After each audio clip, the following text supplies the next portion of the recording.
Welcome back to Humble Pie. I'm your host, Jimmy D, and we're back again for another One Piece event. Super excited to be here. I hope all of you guys are ready for a fun day. We've got a lot to cover today. We've got a few cards that are going to be revealed that I haven't able to get to at the end of this thing, but of course, it's just really kind of like some of those little alt-arts and little flashy stuff that they kind of like put towards the tail end of the OP17. I do want to go over the OP17 and 16 metas. Going to talk to you guys right now about what is good right now and what's probably going to be good with OP17. And then show you guys some of the strengths and weaknesses based on everything, because all cards are out there. So my paper analysis and trying to show you guys exactly what the strengths, weaknesses of each deck, what decks will have better matchups and what about what. This is of course all on paper, because all the statistics I have right now are from a couple of views that I've seen from, you know, social media, some people playing a sim and doing some stuff, and I don't really have a breakdown of the numbers just yet from my usual sources that like to do those meta breakdown charts. When I have those, I like to post those, but nothing up too bad just yet today. So we're gonna have to break down and see what it is we're gonna see when OP17 comes around the corner, because if you are like me, you're probably training for the Gum Fire Fruit Festival thing that's going to be in Dallas next month. And I'm super looking forward to it, and super looking forward to getting an opportunity to play for those awesome top prizes. I mean, you have massive prize support after 3 wins. You start getting these random different, they're not random, but they've got the different prizes for each level. After you get to the 3 wins, you really start making some big money, because there's only so many of those in existence. And those cards are going to go for God knows how much after that tournament done and over with. And of course, top prize going to get that likely $1 million Gum Fire Fruit, one of one North American style card. Do I think I'm going to get number 1? Not really. I'm kind of a realist. This game is best of 1. Best of 2 if I can get to day 2, best 2 out of 3 anyways. And there is a lot of variance to it. There's a lot of things where we're going to see when we break down this meta, there's certain decks and matchups that are just not going to be in your favor. There's going to be things where decks are tailored to beat yours because their strategy has consistently always kind of been that leveraged against what you were trying to accomplish. There's always a chance of mirror matches. There's always a chance of drawing bad cards, and there's always a chance that your boy can screw up and misread a card or do something stupid.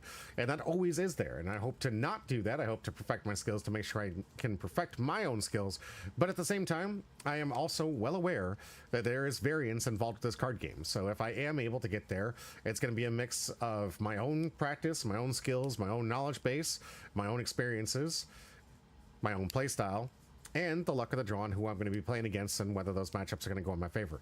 There's a lot of factors that go in fact to these things, and I'm going to try and set you guys up just like I'm trying to set myself up for the best chance to get at least 3 wins and progress into some part of the prize support when it comes to that event.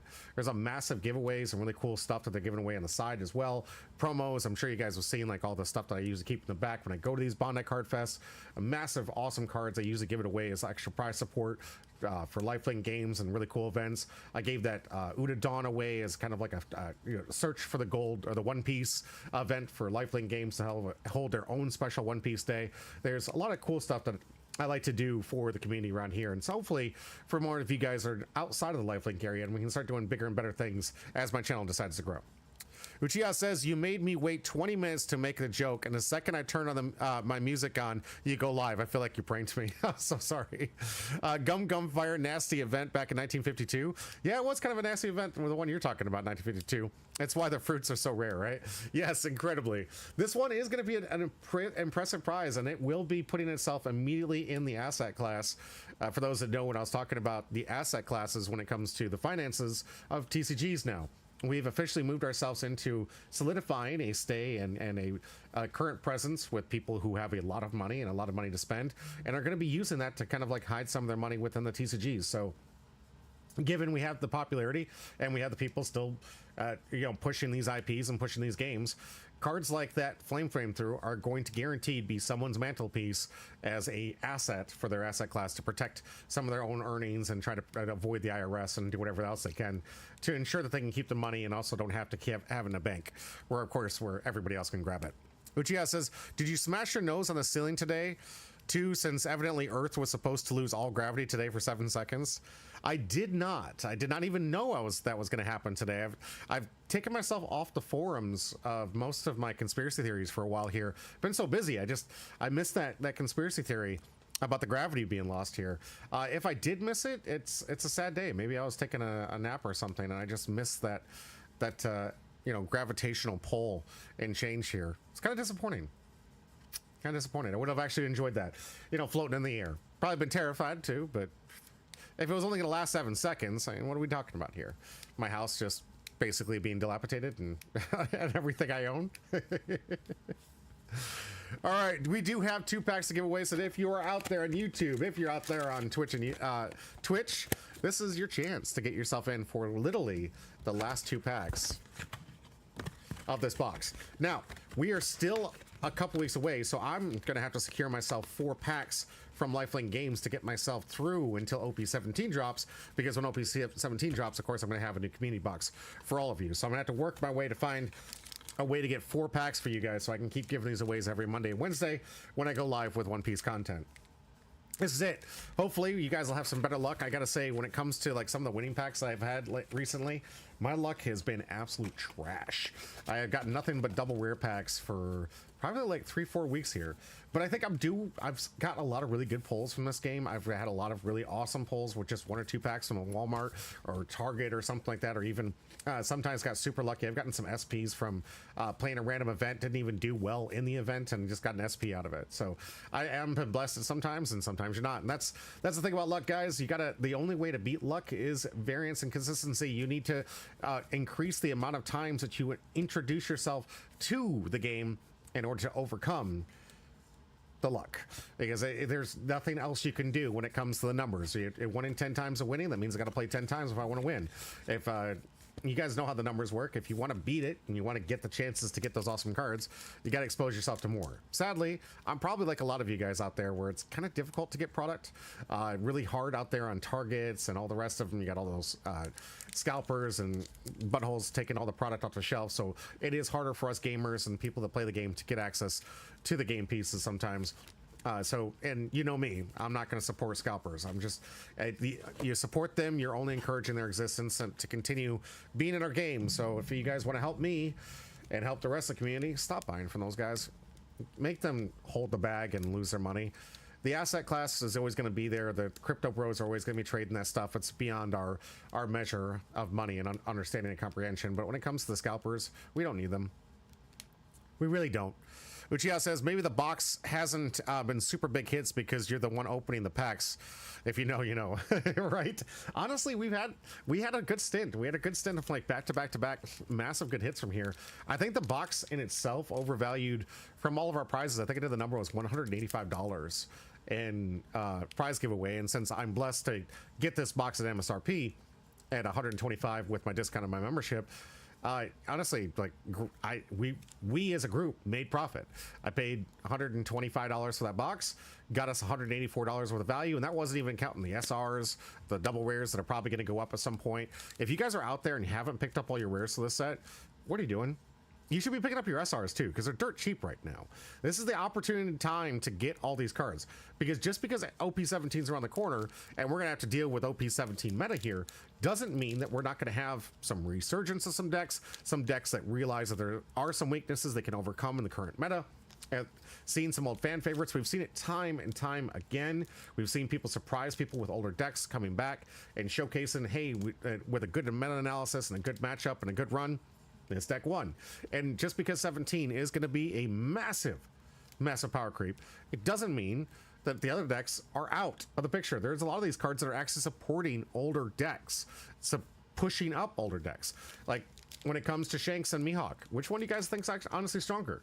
On paper, I think Dracula Mihawk's stronger than Shanks. I think Shanks has some great tools, has some really good cards, and I think it's definitely going to be an impact, and some people are going to be playing Shanks because it is that good a deck. But let's be real, Mihawk does a lot of the really cool stuff with just some of the pieces from the Shanks deck.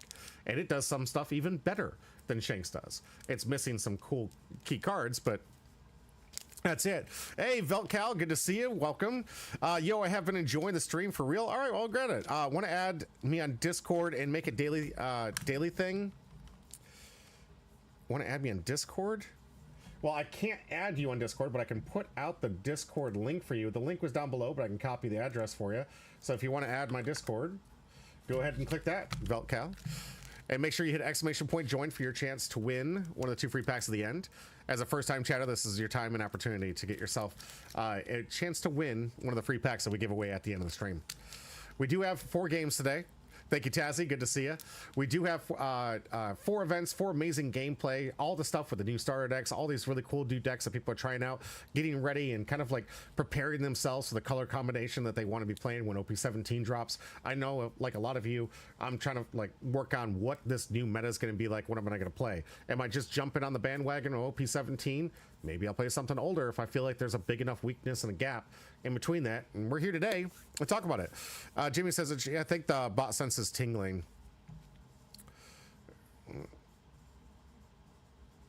You know, honestly, you're probably right.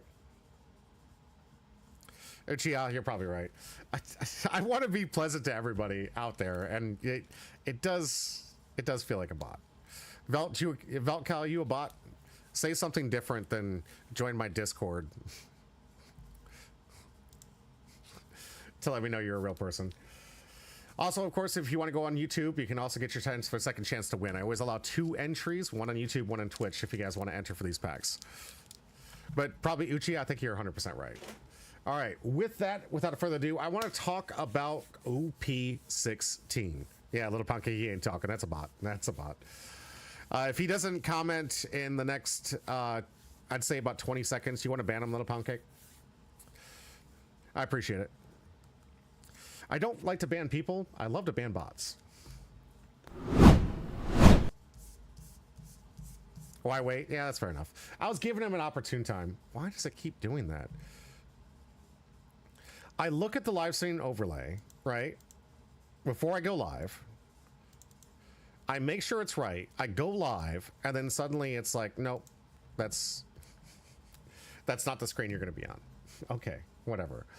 I'll have to get through that. So here we are looking at what is OP16 current meta. Breakdown of the percentages of the decks being used, all the stuff that's been recorded here, all provided by the Eggman himself, eggmanevents.com.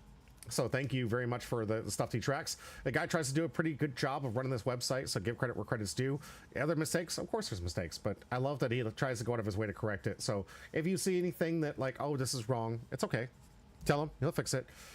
But this is a good representation of what the meta's been seeing play. I mean, I love that it's like Kobe got a couple wins on some smaller events and some big event out there that just went viral. Shanks, of course, got some of their support. I've been doing pretty well with this deck. It's been doing pretty well against a lot of the matchups. And Nell has kind of fallen out of favor in this location, but still is a very good deck until OP17 drops. As soon as OP17 drops, I imagine Nell is probably going to go bye-bye. Is this deck dead? Not truly dead. I don't think that it's out of there.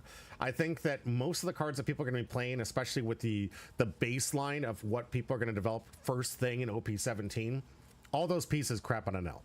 So if you're an L fan, wait it out a little bit for people to kind of change their decks to evolve into a different type of meta that don't play cards that perfectly counter it. Once you get out to the point where you have all these cards have these on plays to kill weenies and lock down your 6s and kind of deactivate your unkillable ability, and they kind of like move that stuff to the side and they play other cards. Once that happens and you see kind of that trend happening in deck lists, that would be a good time to bring an L back, because an L is still a very strong deck, very consistent deck, low to the ground, plays 12 on turn 3. 12 Dawn, that is, on turn 3. Still very good, very skilled deck, and it does have a lot of answers to what's in the meta. But given what I'm saying in OP17, when we cover all the cards in there, guys, every card that just seems to fit perfectly in there is just kind of a fill card as you're trying to build your decks. Just craps on this deck. Every deck has at least 2 cards that crap on this deck. They're really trying to push it, including the Monkey D. Luffy. Monkey D. Luffy, if you want to carry this one into the new OP17 meta, the biggest thing you're going to have to do is make it mid-range. The Weenie Rush thing is just not going to fly for the first several months of the beta. First couple months. I'll give it 2 months. The first couple of months of OP17, you're just not going to be able to play this Weenie Rush stuff. The only thing that can get around with Weenie Rush right now is going to be the new Luffy deck, and that's because it kind of boosts up the cost of things and ups the attack of things, a permanent up. So the ability for it to have the 12 cost out and have the other things, the Black Luffy actually dodges quite a bit of the new Weenie Killer stuff, the constant 2-for-1 stuff. And if you guys have been playing One Piece as long as I have, when you get that 2-for-1, guys, the game's over. Like, unless you could 2-for-1 your opponent immediately right back, you're losing too much tempo and you're probably losing that game. There's so seldom I've seen, unless this person was in a commanding lead and someone put a 2-for-1, but was so overwhelmingly in a commanding lead situation where he was going to win regardless, have I ever seen someone come back from a 2-for-1. If all things equal, you're putting out the same amount of characters as your opponent's putting out, you got the same amount of pressure, they 2-for-1 you, that tipping the table is going to be just, it's going to feel like a mountain that you can't climb. And in most times it is the case. You're just not going to climb back up. It's too much of a loss of tempo. That's why Gravity Blade is so good. That's why they got a new Gravity Blade kind of for green. There's other cards that have on plays that kill 2 cards. There's so many cards coming out OP17 that do a 2-for-1 type of math, which for those that don't understand what I'm saying, it means I'm playing 1 card and I'm killing 2, or I'm responding to. 2-for-1s are the amount of card advantage based on my play. So if I play 1 card and remove 2 of yours, it's not a 1-for-1, it's a 1-for-2 or 2-for-1. And that tempo swing, in especially at the level this card game plays nowadays, is just too overwhelming to overcome. And it's not like it changes in any other card game. If you could 2-for-1 people, that's why in Gundam people were playing the board wiper card, because you could drop down the wing and kill so many characters, and that would just be enough to take the game in your favor, because if you killed at least 2 or more, you were winning that game. In Magic the Gathering, we have things called combat tricks and small cards like that help us do cards. Well, cards that do 2-for-1s are often staples in the deck, and if you do fall for it, or you do get into a situation where your opponent 2-for-1s you, the tempo for that game is pretty much lost, and you end up just usually scooping and going to the next game, because it's just, after you lose that tempo, after you lose that board state, it's near impossible to come back. And that's why I'm saying right now, between these 2 decks, you're not going to want to play these in the initial OP17 format. I'm not saying don't, because I don't want you to have a bad time. I'm sorry, that is why I'm saying, is I just don't want you to have a bad time. But if you don't give up on these guys, I think that they're perfectly good decks. They're still very consistent. Monkey Luffy being even more consistent, in my opinion, than NL out of the 2 decks here, and they're still very good, but there's just too much hate in print against these 2, so it's not going to be enough. The 4-life leader doesn't help, the weenie stuff doesn't help, but if you want to, out the gate, still play this deck, find a mid-range deck that you think works pretty well with this combo, and see what you can do with a mid-range deck, because that is the only thing you're going to be able to get by with all the hate that's coming in the new decks. So that's just my personal advice. If you want to continue this, find a mid-range build that you want to keep going with and keep playing it. Nami gets well overwhelmed with the stuff that's coming out nowadays. The power, the constant blockers, the constant rest machines, the amount of freezing. Nami just really gets outclassed. I'm not saying it's a bad deck. I think honestly the fact it gets up to 7k is still a problem for a lot of decks, especially even OP17. Discarding 1 to go to 7k for the turn is still going to be an issue. The problem I have with this deck is that at least 3 of them absolutely dunk on this deck. It makes it feel so bad to play Nami. You're going to feel like you're not even playing the game anymore. While it is blue, yellow, good stuff, it can still play some of the slot packages. It can even play some of the new cards that are coming out. The advantage of what the leaders do just so overwhelmingly outmatch what's currently in our blue, yellow Nami decks that this deck just feels unfun to play against those matchups. It still has favorable matchups in the OP17, in my opinion, but it has so many overwhelmingly bad ones that you're probably going to want to either find some way to incorporate some of the game changers that are coming in from the OP17 to try to keep this deck alive, or just wait for the meta to kind of resolve itself and then build the deck around the meta as it resolves. Then you can probably bring this back. I don't think it's dead at all. I just think that initially out the gate, if you're still playing this deck with the same cards that you've been playing from 16, you're going to have a bad time. Martial D Teach is still a skill-based deck. I still feel this thing actually has great matchups against half of the field from 17. But I will say that after talking to some my few friends that do play Martial D Teach, it has also, just like Nami, some very, very bad matchups. Just one off the top of my head, the Big Mom matchup with this one is near unwinnable. The deck does exactly counterintuitive to what Teach wants to do. It's forcing the discards, which you can't afford to do in this deck because you need those discards to redirect attacks. And even the black Martial D Teach is the same way. It can't afford that massive discard it counters exactly what this deck's trying to accomplish. There's not a lot of draw in either of these yellow decks, so Big Mom kind of just dunks all over this one. It can play the same slot packages that both of these do, but at the same time it can heal 3 times as well, and it has characters that are just like get overwhelming in the end game. That you like, the deck has more triggers on both these decks. It has more consistency for the triggers on both these decks. It has more life gain variants can capable, and some stuff that's actually leader locked life gain than both these decks. So whatever these decks were doing, Big Mom just does it better, hands down. I think that the red decks that are being played, and that maybe the Portgosti Ace that kind of gets a buff from the Edward Newgate deck, this one I think is going to be honestly what utilizes all the Whitebeard cards and utilizes it better in my opinion, but we'll talk about that when we get there. Like this deck right here with the upgrades from 17 absolutely dunks on this deck, on these decks. It just too fast, it's too much, it takes too, it counters what they're trying to do. They can't get the lives out, and of course the double attack power, the 8k body for the turn, all the really cool cards that we'll cover when we get to 17 meta. It honestly, guys, like it's too much for these decks to overcome at this point. Now, as decks kind of like counter what this deck's trying to do, so you put in other pieces to try to fit what the meta's doing, then is a good time to try to bring these guys back and say, okay, now that the absolute hate that 17 printed and produced to counter these decks is gone, now I can bring them back and exploit it. And that's when you're going to see these decks come back, is when the meta evolves and they take out the cards because like, well, these decks don't exist anymore, so I don't need the hate for these decks. Okay, well, now the hate's gone, you bring it back.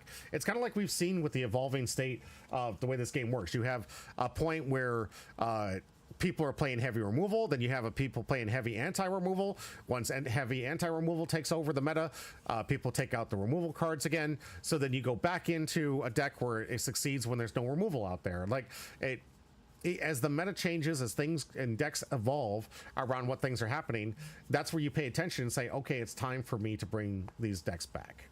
And that's what I would recommend here. Don Quixote Rosinante, it just is not fast enough in this current meta. Dracula Mihawk, I think, is a strong contender to stay in the meta here. And it's going to do really well with the support that you get from Shanks. So this one, I don't think is going to go anywhere. I think if anything, it's going to grow higher. I think Monkey Luffy also can add some of those assets as well. So I would definitely not write off either of these two decks into the new meta. Both starter decks did a great job of giving some power creep. I don't think that they have their auto loses matchups feel near as bad as the auto lose matchups up here. So I believe that these two are actually going to move up, and you might see some more people playing these two decks in the next meta going forward here. I definitely am looking at both these decks as potential candidates for me to play in the flame through, because I do believe that the support that both these decks get in the next meta, that this is they're still going to be very, very, very viable and capable of overcoming the meta that's evolving. Lucy, I think it's gonna be a sleeper hit. I don't think honestly, I don't think it's gonna do what it needs to do fast enough in the current state. It has some bad matchups with the new decks. I think it'll be fringe. You can still play it. There's not a whole lot of support, obviously, to upgrade this deck, which is what the biggest weakness to Lucy is. It is kind of Dressrosa heavy. We're not getting Dressrosa support. So cards that really do lean on having specific support to help grow their deck capabilities, I feel like these ones kind of just fall off the shelf. Yamato, like really, we're getting into these next three decks. I would say the same thing about all three of these decks. They have specific support. They don't have anything coming in the decks that need specific support. We don't have anything from Lana Wano Black coming up to help Yamato overcome some of its weaknesses. Yamato kind of got really power crept out as leaders that kept getting themselves at 7k for the turn, kind of like pushed them out of the meta. So Yamato's biggest weakness was it could not deal with 7k leaders in the late game. It needs all the swings it could possibly get, and it wasn't starting to do its 5-6 swing turns until about the 8-10 dawn turn. And with that, if you were smart enough as a player, you would just put your leader at 7, 8, maybe even 9k for the turn, which would essentially just turn this deck off completely, because it would need all the dawn to allocate to this deck to make sure that it could actually get all the swings out there. So there was no dawn allocation that you could do to get the attacks higher than 5, 6, 8, 8, or 5, 6, 6, 8, 8, or anything like that. You could never get those swings up there to get past a 7k leader and get the damage out there. And blocking an 8k swing with a 2k is a lot more reasonable than trying to defend against all those swings where you're discarding 1Ks for the 5, you're discarding 2 for the 6s, and then you're having to fight the 8Ks and take those hits, and some of them being unblockable, which is just absolutely just disgusting. It's what made the deck good, but sadly is what's making the deck kind of bad, as there are still those cards in the new meta that are going to be buffing these leaders up to 7K for the turn, 8K for the turn, and those cards in themselves are going to kind of power creep Yamato out of the meta until Yamato gets some more card support. If people do lean against leaving their leader at that level, Yamato's a good sneaky play to get some wins in, guys. If you feel like the meta comes down and your leader, that people are playing less of those, your leader gets plus 2K to end the turn cards, run it, because this card does the best thing it does is it attacks every single turn. It's insane. I'm not going to really go over every single deck here in the meta here. I will say that Porkos, the Ace, and Shanks still have great opportunities to do well in the next meta. I think Shanks gets really pummeled by some of the 10 costs and the way things are working. So I don't know how comfortable I feel playing Shanks the next one. We'll test it out myself, because I don't think it's necessarily been pushed out like these decks have, because there's no direct counter against what this deck's trying to do. It's still doing its thing. It's still dropping Ben Beckman into 10 cost Shanks, and 10 cost Shanks are still very good. They're still very oppressive in the format, and we still have the Shanks that turns off all the blockers, so you still have the capability of getting your leader to punch in, and it still actually can still play the pieces that the rest of the newer decks are going to be playing that help this get over the edge of what those decks are trying to accomplish. So I think both these decks are going to be very good going in the new meta. I have a lot of good support. Well, this has a lot of good support. This just doesn't really get kind of countered by what's being seen play. Black Red Sabo, I can definitely see some utilization of some of the pieces that are coming out for the next set and still being relatively pretty good in this meta here. I don't know if it's going to keep itself at 8%, but I do think that it does have potential with the new deck upgrades of staying in there. So keep your eyes on that. Blue Red Ace, it's always going to see some play. It does what it does well, but I haven't looked at the new pieces to see how the upgrade is going to work for this deck. So keep your eyes on this one. It could be a sleeper hit. Not a big fan of Luffy and Ace going into the next one. Kobe is definitely going to get power crept out. Uses Kid still has this one hasn't seen the light of day it needs. I think someone really needs to spend time on the Uses Kid to showcase how good it is. Sengoku does get a power up piece, so if you want to play Glass Cannon, you could potentially get some wins with it. Just saying, you get another Admiral that you can put out here that adds to the deck, and it does add some power to it. So if you like that deck and you liked just dumping cards, Sengoku is an option going to the next meta. Will it be consistent enough? I don't think so, but that shouldn't deter you from trying.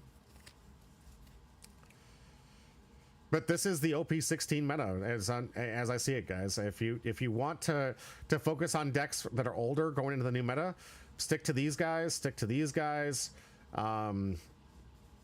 Wait on these guys, just wait a little bit and bring them back and dust them off here in a couple months with some edits, of course. Toy around with Sabo, toy around with Porkos the Ace.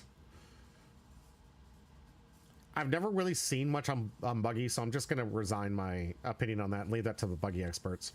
If the Buggy feels like they're strong, I'll believe them, because I just haven't seen enough Buggy play to say that this is good or bad. I think Green Purple Luffy has been kind of pushed out. Sengoku, I think it'll be fun. I just don't think it'll be competitive. But yeah, that's my analysis. Now going into the new meta. We've seen all the cards, we've seen all the lists. Let's see where these decks line up. Starting off with Edward Newgate. On your opponent's attack, once per turn, you may trash one card from your hand up to your leader or anything gains plus 4,000 battle for this turn. So you get a once per turn 4K counter with this.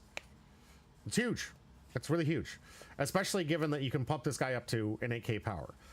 Is it better than Porkos the Ace? No. And here's why. This is defensive. Red is offensive. You want offensive cards. You want things that give it haste. You want to punch your opponent. Red's best when it's punching face. Red does not play defense. Red doesn't need to be defense. I like that they have that chance to get plus 4K, but let's be real. We get enough owner cards that we can give Whitebeard Pirate cards rush in this Porkos the Ace deck. And we'll go over some of the good hits, but we already have some substantial support for these cards. This card absolutely going to be necessary in the new meta because of the double attack being an absolute feature with purple and yellow gaining life for this new meta. You have two colors that are going to be gaining an absurd amount of life. You're going to need cards like this. You're going to need to put these in most of your red decks. And in the ace deck, this thing gets rush. But in the Newgate deck, it doesn't. So I would stick, honestly, with this card in the ace deck as a key win analysis for the Whitebeard deck. The defense is fine. It does decent into an OP17 only meta, sure, but you're playing against the intent of most cards that red tries to empower itself as. Most red decks, as they're designed, and the ones that are successful, are the ones that hit the ground running, have the most amount of rush, can punch your opponent, and usually beat them before they get to 10 Dawn. Most red decks, Bello Betty. Most red decks like the Porcosti Ace decks. Only one I can think about is the blue-red one that would actually survive, but that was because it could play the blue Newgate. And that Newgate gave it kind of longevity. But most of the time, those decks really just succeeded in getting underneath most decks in the meta. And I don't see this deck getting underneath anything. I see it having some great defensive power, but I don't see it getting under the decks it needs to get under, especially when you have its direct counter, Shanks, where you get to stall. And green has always been a very good counter against red because it literally does the opposite of what red's trying to do. Now, certain decks like Bonnie you could beat with rush if you had enough rush around it, but most green decks like to freeze the attacks, they like to turn off the attacks, they like to rest the characters, they like to reduce the amount of attacks you're going to have. It likes to just stall the board and get itself up into the big 10 cost. And when most red decks, once you're getting into the 10 cost range, you're pretty much losing the tempo battle. Right? They do have some powerful cards, but the consistency of getting those powerful cards like the 10 cost Shanks are not great in a Edward Newgate type deck or a Whitebeard type deck. Those decks, you can't search them most of the time. You can't get them most of the time. So the consistency of getting those 10 drops to counter their 10 drops isn't that great. And most of the time, their 10 drops actually do significantly more. You've got Lawn Beppo that's still a viable 10 drop option for most of these decks, where it's going to freeze a character, give the leader plus 2k for the end of turn, and then you have an 11k body you can start swinging with next turn. And as we've all seen, double Lawn Beppo will usually win just about any game if you can back-to-back it. I mean, it's the same thing with Blackbeard. If you can get two Blackbeards back to board, if you had two Whitebeards in the Porcosti Ace deck, those back-to-back plays were absolutely backbreaking, and they really were the thing that would overcome rush decks. They would stall the game out long enough for them to starve the red deck and then just push the red deck into its own weakness, which is it doesn't have much counter, doesn't have much defense. Saying that, yeah, its weakness is it doesn't have any defense, but remember, you're still trying to play a deck to try to get underneath things. You're playing red because you want to play rush. But there's a lot of like little cards and weenie cards in here that kind of do pretty well, but let's be real. This 10 cost is going to be a staple for most reds. If your leader character with 10,000 power or more, give this a -4 cost, so it's a 6k 12k body, or a 6 cost 12k body.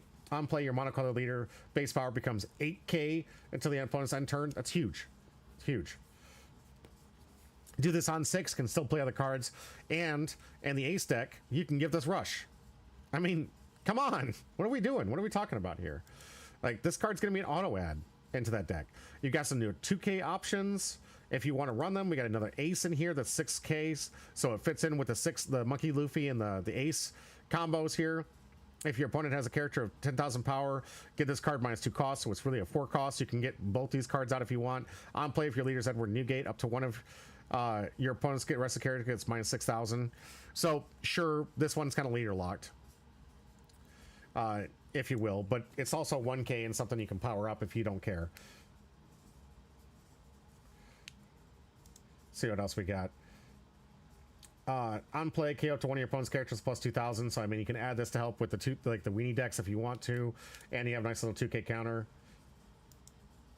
Right? No, it's a 1k counter. Trash this character up to one of your leaders, gains plus 1,000. That's not bad. Is that during this turn? During this battle? Okay, just for the next attack. Let's see, we got Some new events. You may rest till your dawn, KO up to one of your opponent's stages. That's going to be relevant, especially with some of the decks pushing in for stages like the Mihawk. To one of your leader character cards, including Whitebeard type, get plus 2,000. This is an auto staple. Moving into Partgast the Ace. Very, very good card. Then another Searcher card, so if you need another Searcher. I think the deck's pretty fine. It has, of course, Monkey D. Garp, which is like one of the best Searchers in the game. It does have, let's see. That's counter. Where's my searches for Revolutionary Army type? No. Just has Gate. Okay. I thought there was more. I thought there was one more that lets you search. Oh, there's the Ace. Yeah, that's the Ace lets you search here. So you got the Ace and you have this. So if you need to get up to 12 like most decks to get the search, now we have another search option here to get the consistency for what you're looking for. And like most of the meta we've moved to, you need 12 searchers, guys. It's almost always 12 searchers. But New Gate gets crapped on by Shanks. I think Shanks and Mihawk are going to do a number against the red decks. It's going to be a very, very bad matchup because these things literally do the opposite of what these decks are trying to accomplish. So, hey, we're going to be looking at this. This is my vote for one or two best decks in the next meta. This constant locking down a character is relevant, especially with how much restand Dawn you can get in green cards as it is. Freezing an opponent's character constantly every single turn and getting their biggest threat off the board is extremely effective, and probably one of the best ways, considering there's a lot of anti-removal, a lot of anti-freeze stuff. If you're constantly keeping that card locked down, you're taking up one spot. Midnight, thank you so much for the subscription. Appreciate you. Thank you, and welcome back. But yeah, this deck, it counters red. It does a good number against the Rocks deck. I think it might be able to keep up with Kaido, but if Kaido draws high, I think Kaido steamrolls it. It's gonna have issues, I think, with Monkey D. Luffy right out the gate, but it does have answers. It does have ways to get around that, and I think honestly, out of all the decks against Big Mom, it's about 50-50. Depends on the die roll. I would say that Shanks and Big Mom are a die roll. If Big Mom can play on curve, I don't think the Shanks can actually play pretty well. I feel like this deck is definitely a want to go even deck, want to go second type of deck for the way that this deck plays. So if you can put it on the play, even though most of these costs are odd, they also require Dawn on play too. So don't forget that you're playing a turn behind for some of these things, because they do require that you rest on to activate some of their extra abilities. So they're really more even than they look on paper.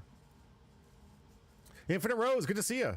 Yeah, 2 years. It's been 2 years, baby. 2 years going live. I'm proud of that.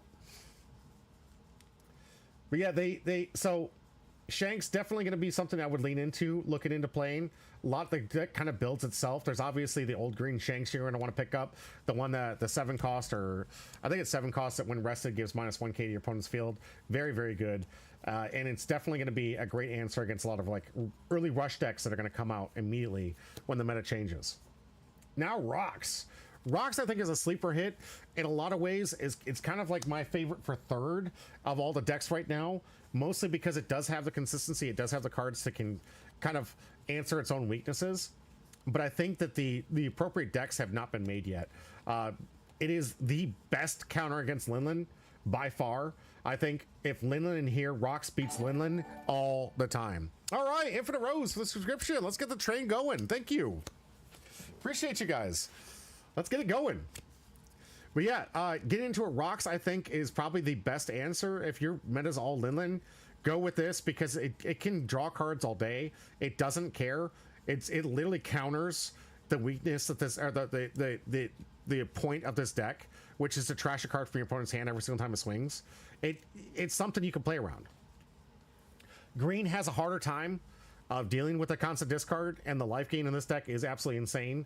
I still think green can, on the right curve, kind of like outdo it. It needs to get the banish and it needs to get the double attack, so you need those Luffys. You do need the smokers to really ensure that you get past all the nonsense that this deck's gonna be spitting out. And because it has answers for this deck, I think that it can keep toe-to-toe, but I feel like if it doesn't see those answers, Lifelink just steamrolls it. This by far is like the biggest contender for number one. This ability in itself is absolutely outstanding. And the reason I'm saying it's number one is because it has so few weaknesses. Lifelink right now is doing so much with the life heal, the cards that gain life heal. It can already play the good yellow slop that's already being played today, and it has even more. So it's got like almost constant triggers coming from this deck. So it's probably gonna be the most consistent yellow trigger deck that I've seen in a while. I've seen this thing get up to 9 life. So if you're not playing double attack, you're not playing banish, you're not doing anything against this deck just literally wins out of attrition. It will starve you, it'll beat you down, it'll make sure that it has no cards in hand, whatever. It's got 9 cards in life, so it's a 9-card hand. It's like, and it can keep doing this every single turn. And if you let that 10 mom survive, the game's over. Like, the biggest weakness and strength of this deck is this 10 mom.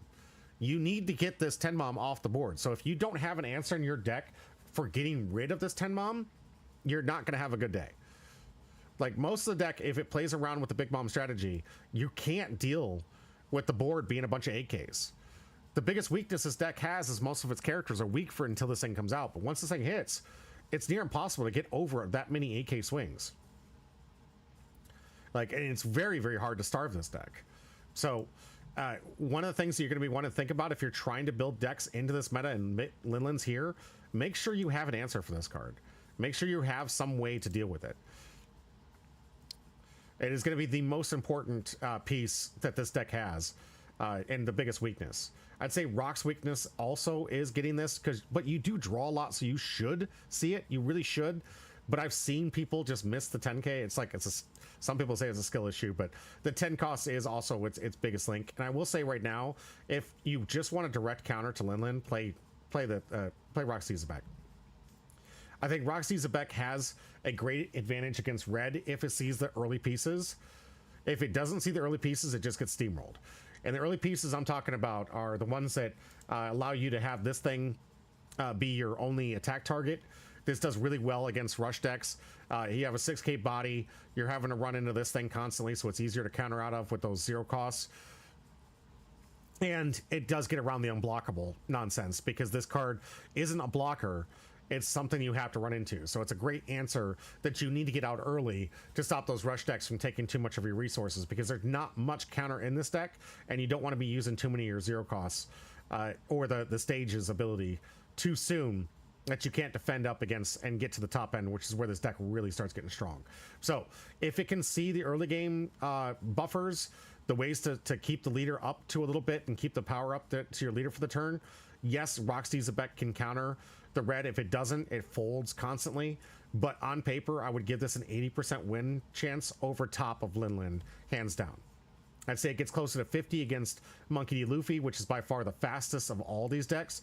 Funny, we're calling black the fastest. This is a weenie rush deck that can kind of counter all the weenie destruction that is in the meta. The biggest weakness I see from this deck are the 12 cost plus enablers. If your opponent has answers to the 12 cost plus enablers, you're going to have a bad time. Like, the key to this deck is not to go after the weenies, it's to go after the 12k enablers. Once you get those things off the board and they can't keep those things on the board, the rest of their deck kind of folds, because this deck still falls for the same problem that the Yamato deck had, which was that if you can't get multiple low-K swings in, you're not going to be able to keep the tempo in your favor. But if you can get something that enables a 12 plus 12 cost and pumps all these little weenies into 5k 6k monsters, yeah, you're going to win the game. And you can keep that card protected, you're going to win the game. So as a Luffy player, if you're trying to run this, make sure you're running protection. Make sure you have some way to prevent your characters from being removed, and do your best to ensure that you don't make those key pieces vulnerable. Because if your opponent takes them off the field, you're in a weak position and you're just going to get steamrolled. But if you can keep those characters aboard, your opponent's going to have a rough time getting rid of the just constant weenie rush that you're throwing at them with all these low-cost characters that you can just keep spamming out at those low times. You just have to, again, protect the pieces that enable your 12 cost. You got to keep those Broggies and those Dories alive and well and keep them safe. They are great blockers too, but if you're running low on counter and you're getting those things and they're able to deal with it, you're not going to have a good time. So this deck, I think, is probably arguably the fastest, a very fun deck out of all of them.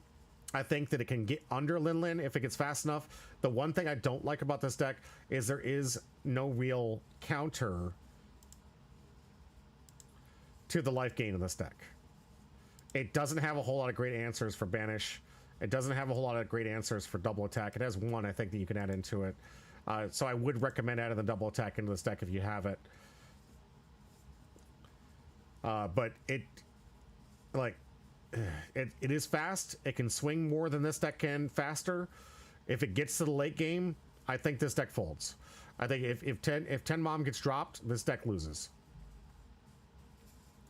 And last but not least, Kaido. Kaido, by far, I think, is the highest rolly deck that's been printed here today. I think this deck has the potential to steal wins, but it is going, because it lacks good search material, it lacks good consistency, and really what you need to be doing on your first 2 turns is basically getting yourself up to 10 Dawn with that ungodly ramp that this deck has.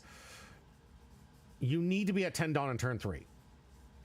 Hands down, if this deck is going to win, it needs to be on 10 Dawn on turn 3.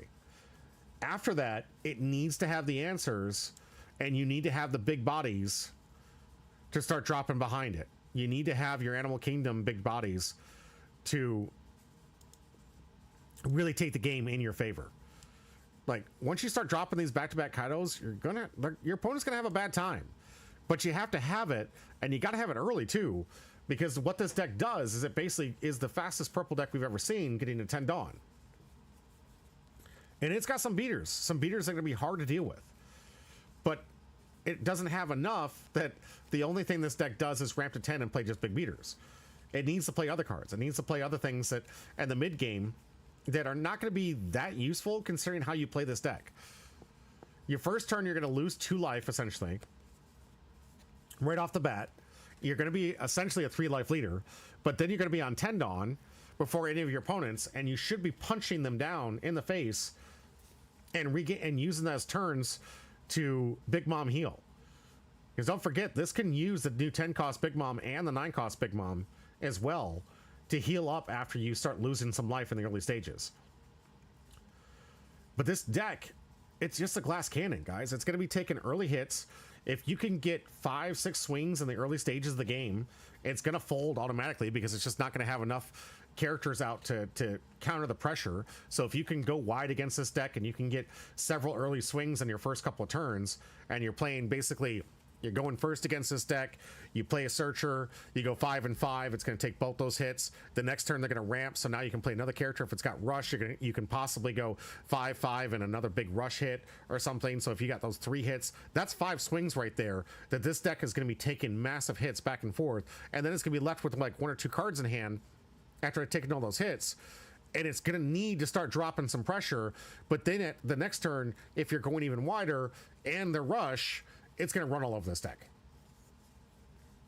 Its biggest weakness is it gets early game pressure, it folds against. But if it's trying to get to the late game, like Big Mom tries to do, like the rest of them do, I think this thing craps all over Big Mom. I think that this is probably the best answer to starve Big Mom, because Big Mom's not putting that pressure on the early games. You heal back up and you can keep tempo with the heals on them. You can starve them out with your big power creature characters, and you can absolutely just pummel them down with a bunch of 12Ks when you're ready to go for game. Because Big Mom's not going to have much of a hand. So you get this deck built right, you keep top decking big cost characters, keep pummeling these things, Big Mom doesn't really mean much of a threat to you. Like, you can outclass this deck by dropping these things. But its biggest weakness is getting underneath it. All right, I think that covers OP17. I hope you guys liked the analysis. I'd love to hear you guys' feedback. If you guys on the Discord, please give me something back on there. If you guys want to comment on Twitch and YouTube when I put this thing up live, because I will be putting this live up here soon. just to meet the OP17 rollout as my official rollout and analysis of OP17 format. If you're out there and you watch this on YouTube, please comment. Let me know what you guys' feedback is. I'd love to hear from you guys. Obviously, this is my analysis based on 30 years of playing card games. I'm doing this based on my analysis of how cards typically work, kind of like top tier level. This is all on paper. This is not from experience. I can be surprised. Have I thought of literally every single card combination, every single deck? Absolutely not. Have I thought about what I've seen historically? Absolutely. I'm taking this from experience of what I've seen every single rotation. When games introduce a massive power creep like OP17 is introducing, this is the trend. I want you guys to see that trend, follow that trend, be prepared for it, and build your decks accordingly. Our meta is going to be fantastic. We're going to have a great group at Lifelink Games. They're going to be putting together some amazing deck lists. Stay tuned. Subscribe to this channel if you want to see what those deck lists evolve to. You want to see this kind of analysis, definitely hit like and subscribe and help me out there on the YouTube channels all the way across the board. With that, I'm going to take a quick break. When I come back from this break, we're going to get into our next 4 games, and we got some bangers. Trust me, it's going to be a good time. Stay tuned. I'll be right back.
jump.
Welcome back to Humble Pie. I'm your host, Jimmy D, and we're here finally for the 4 rounds of content, baby. We got 4 matches, some amazing decks. Everything's been kind of boosted with the new starter decks. Some of them not playing the new starter deck booster stuff, still playing some of the old stuff that has been still pretty good within the OP16.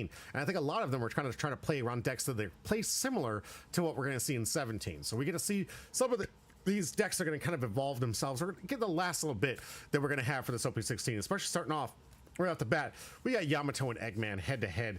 I love this. I think it's really interesting because Eggman is kind of like your new big mom with all the life gain here. So it's kind of like a really cool trying the strategy of this constant life gain and seeing if I can punch through. We'll talk about the deck list here in just a minute, but it definitely plays similar, not exact, but similar to what we're going to be expecting from the new Lifelink deck.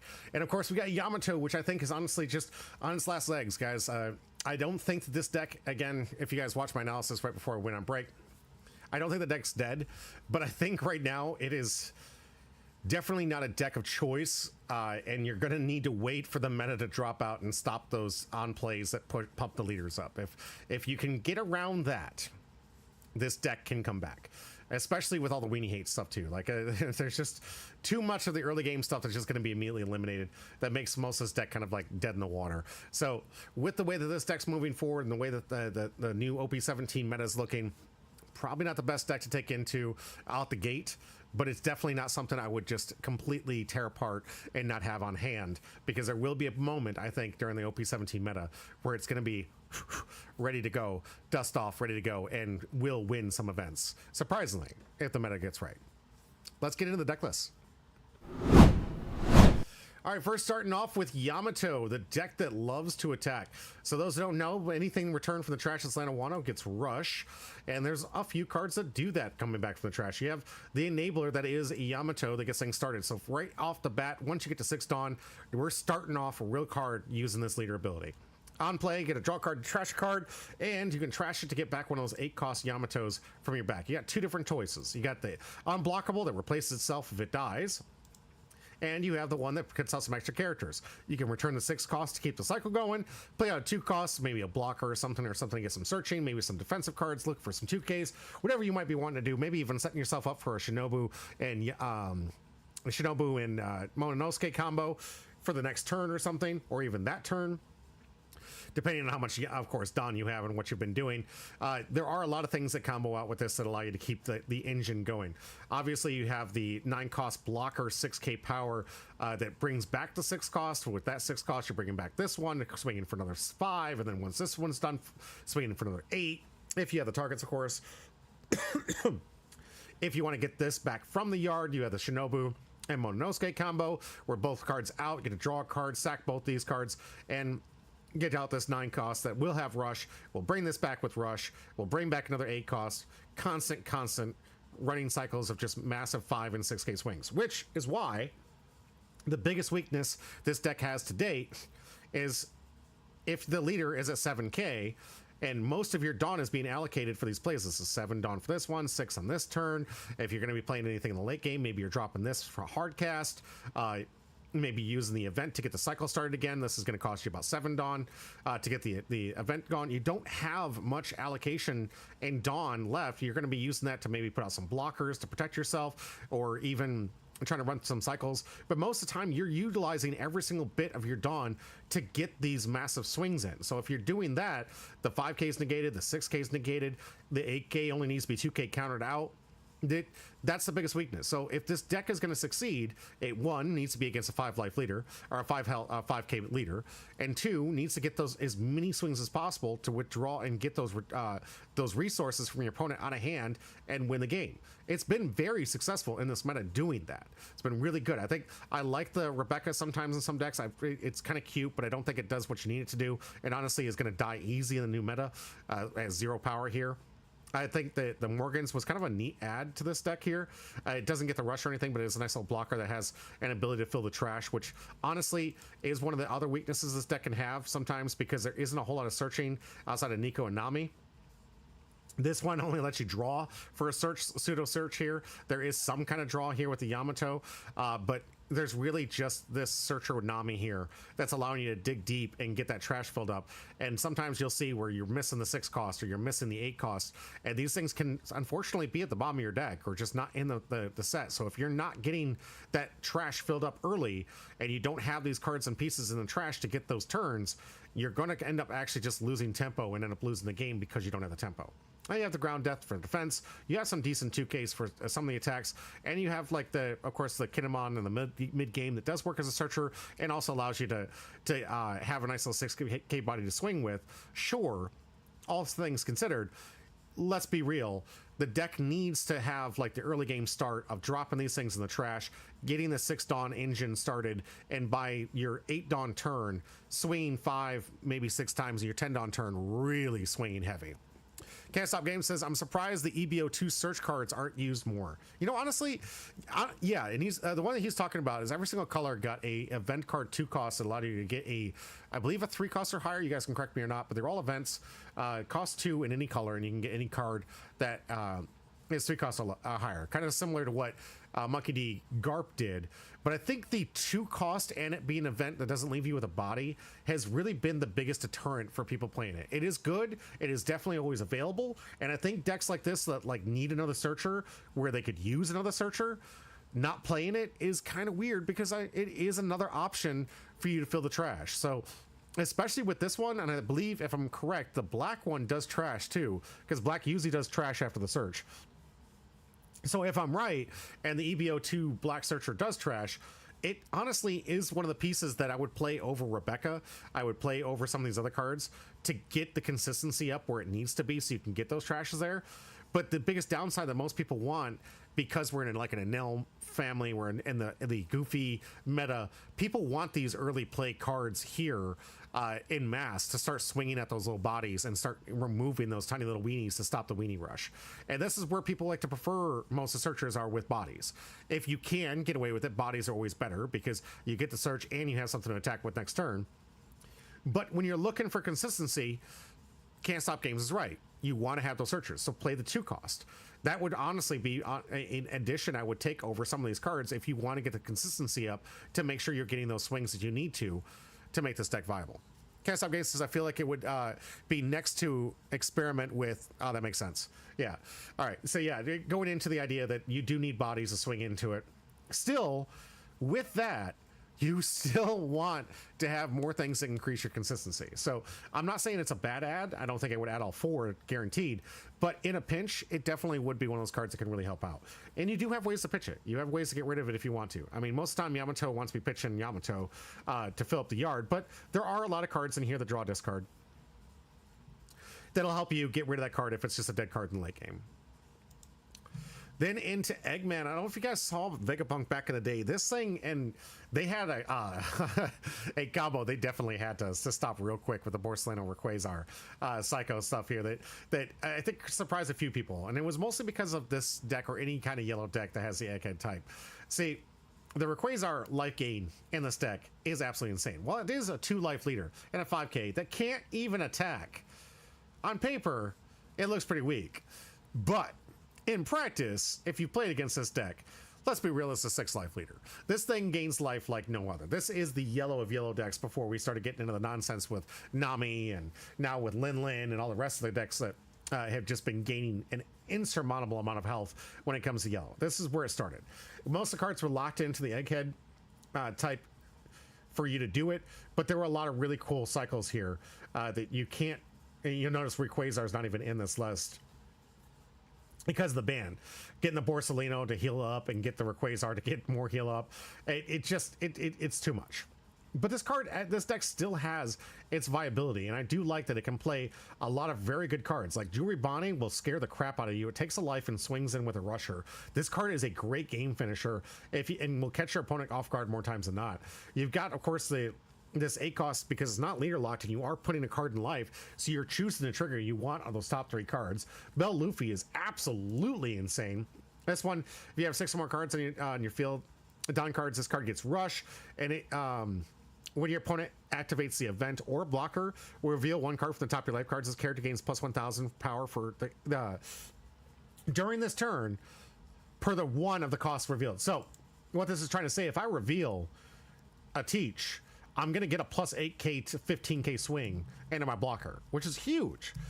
If they activate an event, and every time they do too, it just keeps adding. So if you're trying to like counter out of the swing with an event and you get a 8 reveal, you're going to get 8, and then they use another event, it gets another 8. Like, it's just it's this basically what's happening. This thing's coming in, and it's going to come in. Like, it's going to start swinging over top of what blocker you have in most cases. Most of the cards you can reveal are a plus 5k, so it automatically puts you in that 12k range. So even with your 12k blockers, this thing is going to be steamrolling over top of most of the blockers in this game if you decide to counter out of it. Drescher Seed lets a nice little draw card. Of course, we got the stage here, and a turn if you have 3 or less life cards, up to one of your egg type characters, cost of 5 active, which makes it really good for some of these blockers, so you can swing with Borsalino and turn it back for a blocker, which also helps you gain the life. Wiper's just a nice little add because we are in a weenie meta. This is the kind of cards that we're going to be seeing more of in the OP17 format that are going to be doing these 2-for-1s, and a card that you absolutely need in this meta because if you let Goofy run away, it will 2-for-1 you, but if you could 2-for-1 them back, trust me, you're winning that game. Especially taking out some of their like the cards that they try to protect, like the Bonclay that can attack to the power of your leader. Super strong. New cards like the S-Shark here. Down times one when attacking, your opponent cannot activate blocker during this battle. So you got a nice little kind of unblockable character with the S-Shark. That makes for a nice little one piece of. On play, if you have 2 or less life, add up to 1 card from the top of your deck to your life cards. So a late game heal with Kuma here. And on KO, add up to 1 card from the top of your opponent's life cards to their hand. So just it kind of like dissuades you from wanting to kill this thing because you are going to have to take a life when you're doing so. This won't kill you like Nico Robin will kill you, but it definitely will put you in a bad situation where they can follow it up with a Jewelry Bonnie, take that last life, and potentially swing in for game, which is often what happens. We've got Shaka that you can put out as a nice little blocker. Of course, you can play these cards with the trigger, which is what most of these cards do. And with the Vegabunk ability for real cheap, you can put these things out as early as turn 2. You get the Frankies, the Atlases, the Liliths here. Lilith here, on your turn on play, you have 2 or less life cards, draw a card. So you got a nice little draw engine working with this life game. You got Pythagoras, which if you have 2 or less life cards, play up to 1 egghead type character with a cost of 4 or less from your trash rested after KO. So another anti-KO. You get a nice little 6k body on turn 2. They don't really want to swing into it because you're likely going to have something to return. So a lot of like this top level yellow stuff that likes to replace itself on KO or punish your opponent for having done so. A lot of great cards. I like this 5 cost here. Blocker on play. You get to look at the top 5 cards of your deck and put a Scientist type character or a Vegapump type character, the rest of the bottom of your deck in any order. And if your opponent has 2 or less life cards, trash 1 card from your hand. So early game, good searcher. Late game, okay, I'm gonna have to get rid of it. Whatever.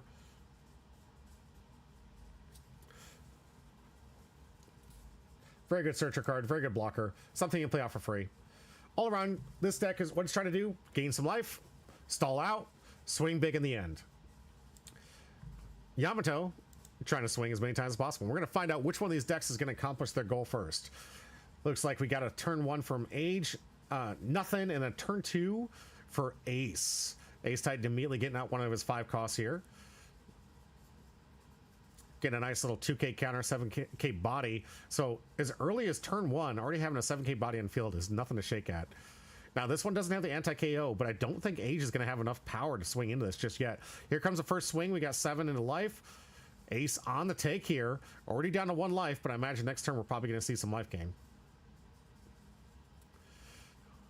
So, for Dawn, let's see how we play this one out. Deck really gets strong the higher the Dawn cards get out here. Good. We got ourselves a good stage here.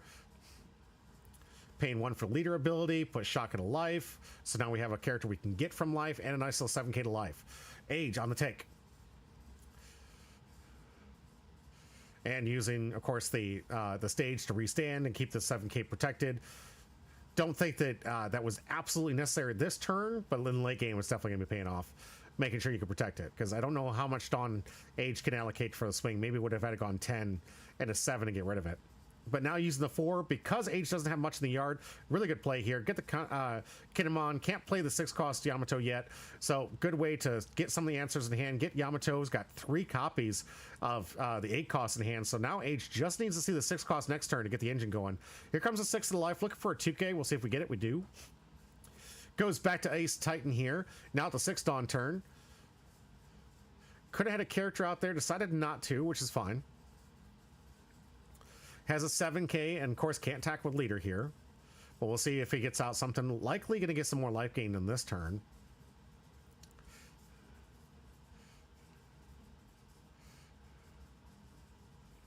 And have the ability to play a character out for a hard cast here. So it looks like we're activating the leader ability. Yeah, here we go. Unblockable as Shark.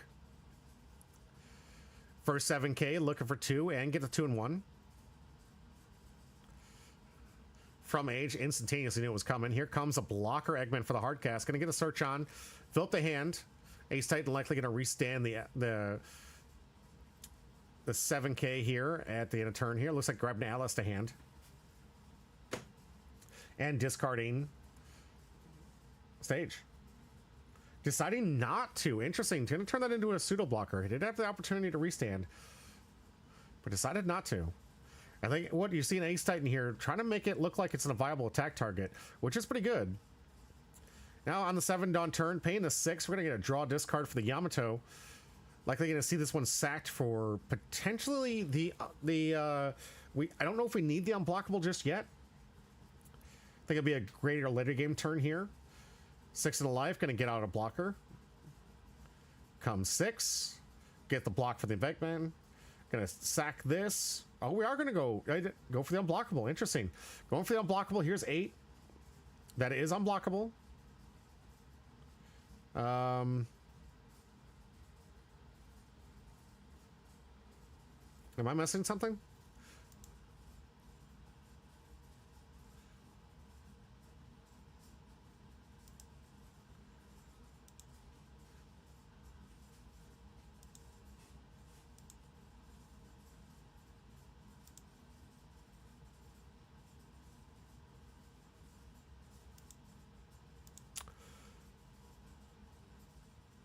I feel like that mistake shouldn't happen.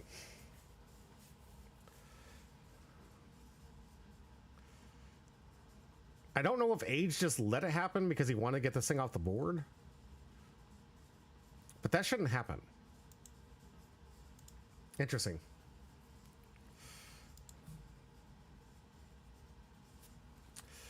All right, back to Ace Titan. Gonna heal up with a Vegapunk from the life here. Get another blocker from life and a trigger that can play the card. And here comes Bell Luffy. Has the Dawn, so this does have Rush. No open Dawn, no blocker to speak of, so it's not going to get a power up on swing. But it is going to be swinging in pretty hard for 7 here. 2 open Dawn, looks like we're going 9. Going to test that Kinemon. No other allocated Dawn here available, so I guess the Yamato's pretty safe. It would just bring back the 6 cost regardless anyways. Here comes 7, looking for 2 and 1, and he's got it. Here comes another 6, looking for 2. Age taking it this time. And coming in for 5, looking for 1. Gets it. Gonna restand the Shaka. And now we're down to the 9 Dawn turn for Age. This is going to be a turn we're going to want to see some massive swings if we want to see him coming back from this. We are going to have to fight down at least 1 blocker here, so we're not going to want to have that blocker trigger the Vegapunk. We're definitely going to want to have that unblockable for our last swing. Looks like we do have another 6 to get the engine going here. 6 is going to get us back one of those 8 costs. We do have another unblockable in the pit. So 2 great answers for this. Can go 5, 5, 8, 8. Looks like Age is going in for the swing. Depending on, looks like might be trying to go board here. And that's the case here. Going to kind of limit the board here. Kind of starve out this deck. And kind of a smart idea here. Build up a state. Get rid of some of these pieces. Take less hits here. I like the strategy here. No, going life now. Okay. This one going to get a draw. Another 8. Ace Titan on the take. But that's going to do it for the turn. Age sitting pretty considering both these things just replace themselves with the 2 Yamatos in the yard. Which are just going to be another attack that Ace has to worry about here. And Ace really needs to get something to power this leader up, which is not a whole lot of options here in this deck. Gonna go for Dreshishi. Really need to get some life gain here for Ace. Got a Borsalino. Jizek had that type, so we could get ourselves a blocker and life gain, but the blocker not going to be too intimidating against what Age is built up here, and Age is about to be on 10. So we're expecting to see a massive major swing turn for Age here.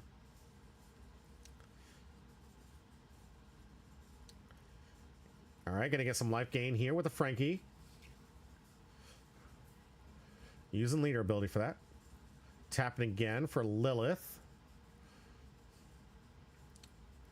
Ooh, a little late for the egg for that. No counter too for that draw. That's kind of a weak counter attack here. Looks like Ace is gonna have to start playing a little more aggressive. Swinging 6. Would not allocate the Dawn before swing. Not a good call. 7. Gonna take. 8. Imagine Age in a pretty good position. This one going board. All right, that's not a great decision, Ace. Very bad decision here. You gave them another swing.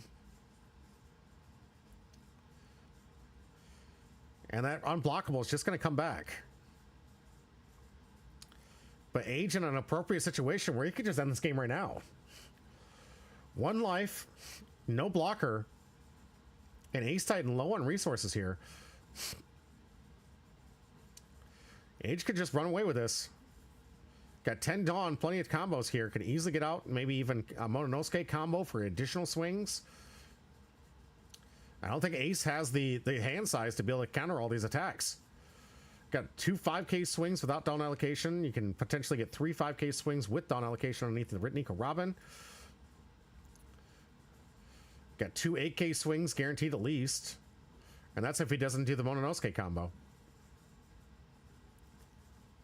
Here comes 5, looking for 1. Gets it. 8. On the take. Gets the play, draw a card. Gonna sack for another 8. And that's gonna be it. Didn't even need to use all the 10 Dawn. Still had 2 more attacks plus a possible Mononosuke combo here. And that's gonna do it. Age cleaning up. Just like that. I gotta say, a Yamato deck that can just kind of steamroll the field like that, just have the open field, have the luck of having a 5K leader, especially when they can't even attack too. Not a whole lot of pressure is going to be put on this deck, and this is where Yamato really excels. Yamato, when it comes up against those 6K leaders that are base 6K, or have to get those cards that can get the leader up to like 7K, really struggles. But against a 5, and you get all those massive swings, this is where the deck just thrives right there. And Age, great play, good plays for you here. I really enjoyed that game. Hope you guys enjoyed it too. We got to have another match real quick. I got to set the board up, and when I come back, we're going to get into game 2. So stay tuned. I'll be right back.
Welcome back to Humble Pie. I'm your host, Jimmy D.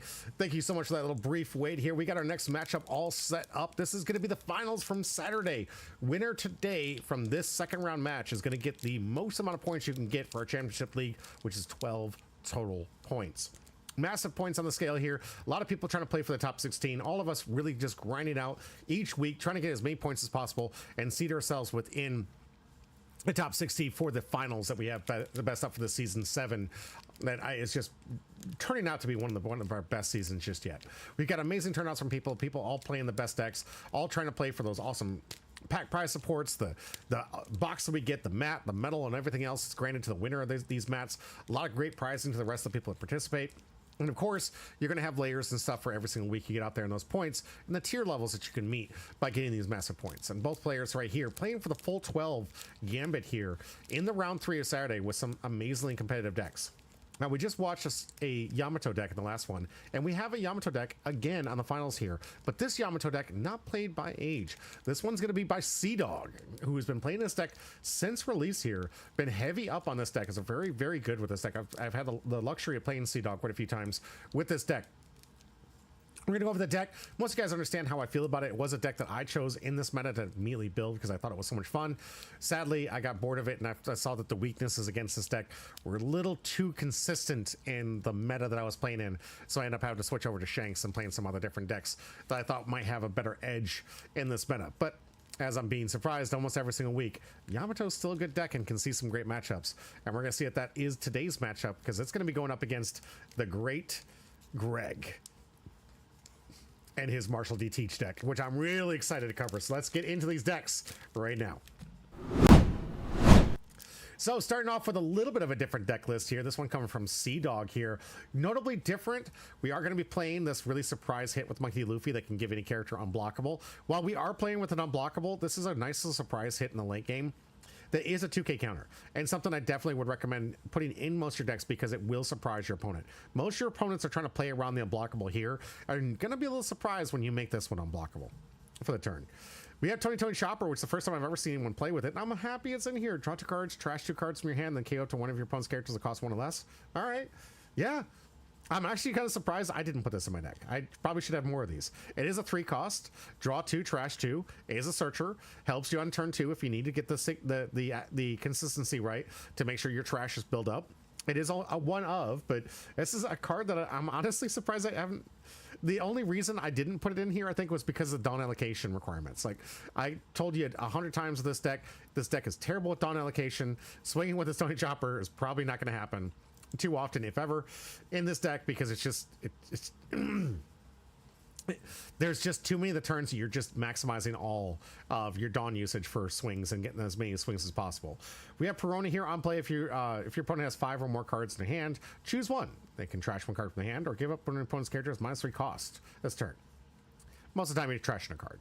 So it's a nice little 2k counter, also 5k body, and nice little hand cake. So not a bad card. I like this. Doesn't really fit thematically within the meta here, but of course hitting the hand is kind of important because that is exactly how this deck wins. It whittles the resources out of hand, hits the life, and hits you down and beats you down with as many swings as it possibly can afford. This one's going up against the newest iteration of Greg M's deck here on Marshall D. Teach. Opponent's turn, all of your characters gain +1 cost. Kind of good against black decks and kind of relevant against some of the counter stuff that's going to be coming out here soon, but I don't know if it's enough for some of the weenie cards.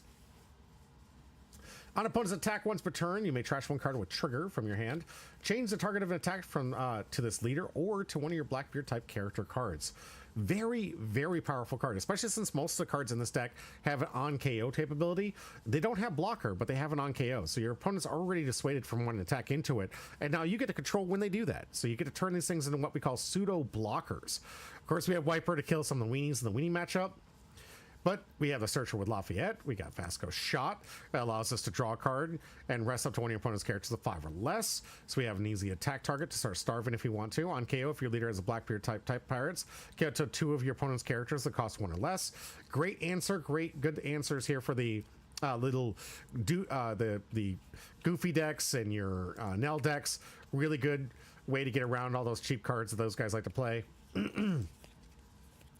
Van Hunger on opponent's turn on KO. If your leader has Blackbeard types, draw 1 card, go to one of your opponent's characters.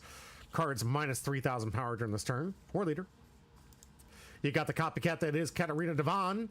Allows you to copy the power of any character that happens to be on the board. Be very careful with this one because this one can come in for some massive 12K swings in the late game. Of course, you got Baby 5 because it's a multicolored leader and you like to draw cards out of the and it's 2K counter. I mean, this card is honestly in any multicolored deck, it's a staple. It's really good. Baby 5, good leader, good character. Really enjoy this character. But let's be real, it's a 2K counter. Trigger's amazing. Get into Sun Wolf here on KO if your leader has a Blackbeard types. Draw one card, then up to one of your leader characters' base power becomes 7K. This, by far, is going to be the most paramount card in this deck. One of the things that we're going to hope to see from Greg is seeing some Sun Wolf and getting redirected into the Sun Wolf and the early attacks. So basically, you want to negate that first attack, have it attack into Sun Wolf, put you up to 7K, makes all your counters, if you need to, a lot more difficult, and will definitely stretch this game into the late game that they want to, where they can really start winning the game. Because trust me, Yamato has to end up having to swing up against these 10-cost blockers. They're not having a good time. Shiryu, that has an amazing blocker of drawing 2 cards, but our trigger has draw 2 cards, but also has the ability to trash a card from your hand and heal up by putting something in trash, which is very good. Get to get some of these extra cards with all their triggers. You got the best trigger and the best on play that you can get in this deck here, where you get to look at the top 3 and add any of those cards to the top of your life deck. So you get to choose what trigger you can get. Hopefully get out this Sun Wolf here if you possibly can here. Activate that KO ability to get that plus 7K for the turn here. Meyer for the search. Black Vortex is a great counter card here. Trigger negate the effects of one of your opponent's leader or character cards during this turn. Very effective here. Will definitely turn off that rush ability. So this will be something that you can possibly see as a good answer, because this will stop the constant rush that is given to these cards of return. So if we see this as an early hit, it could be a direct answer to it. Main, if your leader has a Blackbeard type one character with trigger other than Black Vortex, bring trash to your hand. So basically grab the cards you're looking for. And a really good trigger. Black Rope Dragon Twister. Main, you may turn one card to your life face up if you have have less characters than your opponent. Get up to one of your opponent's characters that cost 6 or less, and one of your opponent's characters that cost 5 or less. That's what we're talking about, these 2-for-1s, guys. This is a really good 2-for-1. It is at KO, so you can anti-KO this if you have the cards to do so. But this card's really out there as one of those awesome answers for the 2-for-1s that a lot of these decks need in today's OP16 meta. So very good card to add this thing. I like it. Really surprised we didn't see the 0 life one, but I don't think what is it, the Kingdom Come is a good fit for this card specifically, or for this deck specifically. But this is a great 2-for-1. Of course, we have the reason you play it, the Ziha-ha-ha.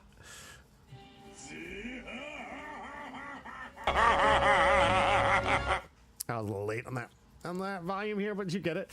Our boy here back in the flesh. If you have 10 Dawn cards and you play this thing, you get to play a Martial Teach for free, but also take an opponent's life with this. So on top of that, trigger not bad, but let's go here. We get to play ourselves any of these 8 or 10 costs, and let's be real. The strategy of Blackbeard and the Blackbeard has not changed. You drop these back to back, you pretty much win this game. Get to negate one of the attacks of one of your opponents. Get to turn off your leader's ability for that turn, which is relevant sometimes, not all the time, but it's relevant sometimes. But what it's really doing is it's turning off an attack and gives you a 12K. With this, and in this deck, you can block with it and redirect into it. So it essentially becomes a blocker twice in this deck, which is absolutely disgusting. When you drop 2 of these things, I don't think it really matters about these 8Ks. Now, it does have unblockables, so you gotta be careful. Those are the decks, those are our players. Let's find out which one of these is gonna take home the coveted 12 points from tonight's game. Xander, good to see you. Thank you for being here.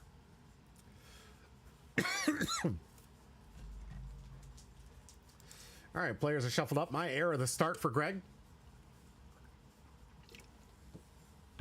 10 cost Blackbeard right to hand. Think he knows how he's going to try and win this deck. No start for Sea Dog, which is not a great start. This deck really needs to see those early game plays. Another search for the Sun Wolf this time. Probably gonna see a 7K swing, maybe a 6. Here comes 6, looking for 2. Sea Dog looking for some answers here. Has an 8 cost to hand, which is really good. That'll help with the draw discard. Given Sea Dog is able to go on the even curve. This is usually where you want to see it, but not a lot of great Start cards here. We do have some draw 2, trash 2 with the Morgans here, and we do have the search here. So we're going to get some nice cards in the trash. Let's hope it's a good search here with the Kinemon. Looks like we can grab, yep, our draw 2 for next turn. But what we're missing here, we need that 6-cost Yamato in hand here. We don't have it yet. Here comes 5. And again, to get the one from Greg. No need to get the redirect here. Tablet Tony says, by the way, people still hating on Nami. She kind of fall off the meta a bit. She really hasn't fallen off. They're just, they know it's going to be power crap, Tony. The next meta, it's really going to be power crap. So Xander's moving early from it. He's one of the players that plays locally with this. There is a match after this round. We're going to be having Nami on camera here today. So they haven't all given up. It's going to be in the next matchup here on camera. But I think for the most part, people realize that the deck needs a lot of work with the new meta, and it's going to need to figure out what pieces to add to overcome the ridiculousness of OP17. I don't think it's a dead deck. Even during my analysis, I tell people I don't think that's a dead deck. I think that it just needs to be updated and corrected to match what's going on with the meta in OP17. Yamato with a draw discard. Gonna activate the ability here, sacking that. Gonna get back one of them, hopefully unblockables. That's really where we want to go, and I find it great that the unblockable, it can be redirected with Greg's deck, so not necessarily the ultimate defense that you think it is. Greg gonna take on the 5k swing here, gets a trigger, gonna draw 2, discard 1. It's for the 10-cost blocker. Here comes 6k from Kinemon, looking for a 2k.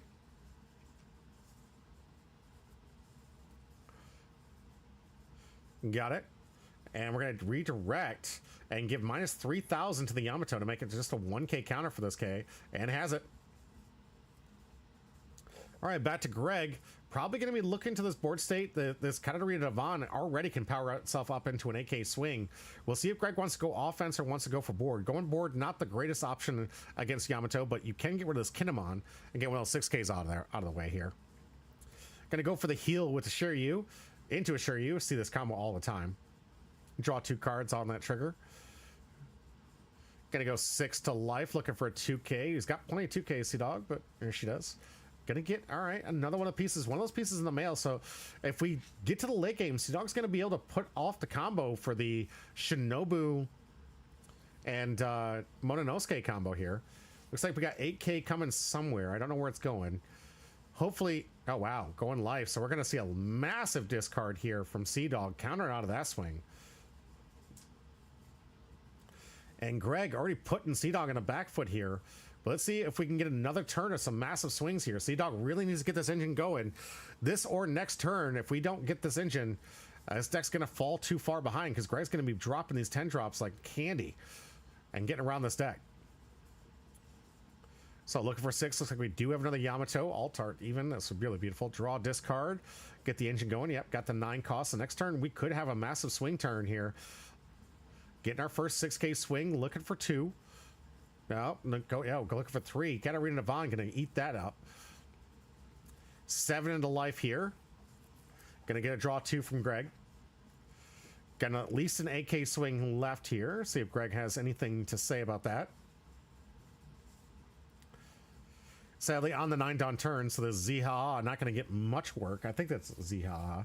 We do have 2 8 costs in hand with no counter. Got another trigger here with Katarina Devon to help us get something back from the trash. And draw a card. And gets back a Van Augur. That's one going to be able to be redirected if possible to... But looks like interesting play here for Sea-Dog. Decided not to attack with the Yamato. Wants an extra attack next turn. Could have gone in for another 8k. I believe there was another 8 cost in the yard. I might be wrong. It could have gone for another 8k 8 cost swing, but decided not to. Trying to stall out the turn. Looks like we got an 8 cost drop here. Really good for Greg. Going to be able to add one of the life. His choice too. Hopefully see something of value here in the top 3 cards. Going to bottom the other 2. Does have some decent swings. 5, looking for 1. See if Sea-Dog has it. Of course, not too many blockers in this deck, so we're not going to see too much defense. Gets it 2k counter with the Perona. Here comes 7 or 8 here into 6. Sea-Dog going to let it go. And a pass back. All right. So Greg at 3 life here, looking at quite possibly a massive swing here. Sea-Dog can get the combos out here at full 10 Dawn now. Looking for a Shinobu and a Mononosuke combo to get the most amount of attacks here. It looks like we're pulling, could be it. Looking into the trash here, seeing what we have. Definitely need to get some more of those 8 costs in the yard. We'll see how Sea-Dog sequences this. Got 2 for a 7k swing. Looking for a 2 and a 1. We're going to redirect that into Van Auger. Van Auger is going to reduce the attack by 3k to the leader. Interesting. That'll definitely turn that attack off. Don't think Sea-Dog's really willing. Oh, maybe. Is actually really willing. Okay, going for the 5k swing. Greg gives it 1. Interesting play here. We're leaving ourselves with 5. Gets the Mononosuke. Yep, looks like we're going to be able to combo piece it here with the 8 cost from the yard. Going to get the 8 cost that gets back the 2 cost. Was going to get back Shinobu. Shinobu's going to get us an extra draw here. So now we're really seeing exactly why Sea-Dog saved that attack here. Want to save it for an attack and get an answer back here to get the Shinobu back. That way they could allocate some Dawn for some attacks. Really good strategy here. Going to get a draw with the plus 20. Now going to get the Mononosuke blocker, which is going to bring back the 6 cost as well. Greg probably feeling a little bit bad that he reduced the leader here, but it did get a heavy allocation of Dawn for it. Now, Greg having to deal with the fact he's already utilized his discard 1 for redirect. He's got to face a 5, a 6, an 8, and an 8 with 3 life. Not a great thing to be on, and I don't think he has the offense to close the game off next turn. So Sea-Dog in a commanding position here. Scratch that even has another AK swing coming in. Here comes 5, looking for 1. Greg gonna take. Surprisingly, no trigger, because I believe that one's put in life here, but I think, no, oh, here we go. He did get the trigger, so he put out the -3, so one of the Yamatos down to 5. Still within range of swinging for 5, at least. Swings 5, looking for 1. Greg, a lot of bricks in hand here, but does have at least 1 counter. Swinging 8, this one's going to have to be a take. Yamato, sacking it to get back to Yamato. Unblockable, coming in for 8. Greg on the take here. Sea-Dog could attack 6, but not wise. I think it's wise to just wait 1 more turn. Both of these unblockable Yamatos are just going to replace themselves.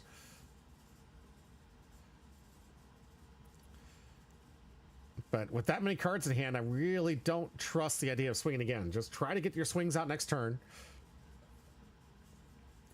Greg can really only clean up 1 of those Yamatos without suffering massive consequences here. That is one of the other issues with it. This is not a deck you'd like to go board against. Because Yamatos just replace themselves, and he just gives it an additional swing. So unless you can somehow put it at the bottom of the deck, you're going to have to fight them regardless. It's like we got a search from the full lead here, looking for Vasco's shot. Full 10. Ooh, not going to get the 10 up. My era begins here. Looking for some more answers. Looks like Greg probably looking into playing the 8 cost from hand here. Could Zihaha to take a life here if we want to start trying to race it. Another 1 here. Black Vortex. Gonna look for a card with trigger. Getting the 8 cost. There we go. Here's the 8 cost. Gonna take 1 and play out his own Whitebeard. And has a 10 cost. There we go. So 10 cost is gonna be able to freeze one of these Yamatos. Takes a life. Ground death to hand.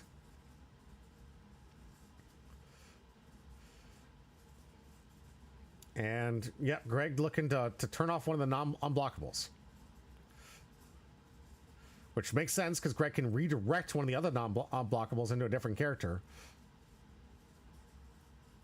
Here comes 5 to life. Looking for 1. Sea-Dog really just needs to survive this turn. Gonna get a free block out of it. Okay, good call, good call. Here comes 8. Gonna get 2 2Ks.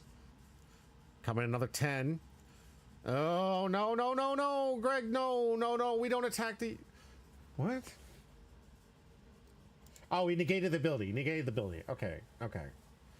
Negated the ability to replace itself. My bad, my bad. Okay, he's fair. It's fair. Turns off the ability. Make sure it can't replace itself. Okay. Wait a minute. If that one can't attack. How's this working?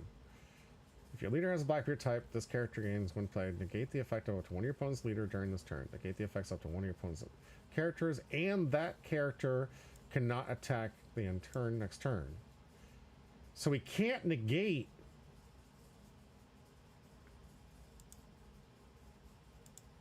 Sea Dog. He can only negate the ability of one of them. This should have brought back a Yamato.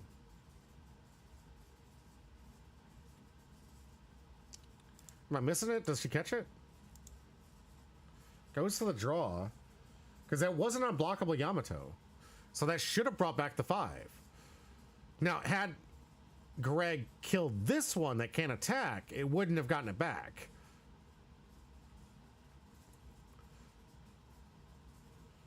But it looks like he turned this one off.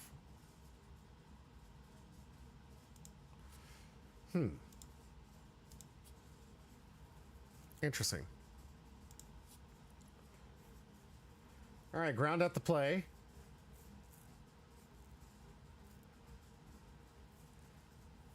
Or not. And what we're trying to do here, that's really counter card. I don't know what Sea Dog's doing. Galacticate some Dawn. Here comes 7 to life. This is where Greg is going to have to start using these blockers and redirects. There's the block. AK, discard, redirect into there. Here comes 6, draw, discard. It's going to give the ability to Sea Dog to get back another 8 cost. This may be game. Yep, that's going to do it. Sea Dog going to close it out. No cards left. Greg, not enough cards in hand to redirect and get the blocks going. And unfortunately, yeah, we could have seen even more attacks had we seen Sea Dog play that out there correctly.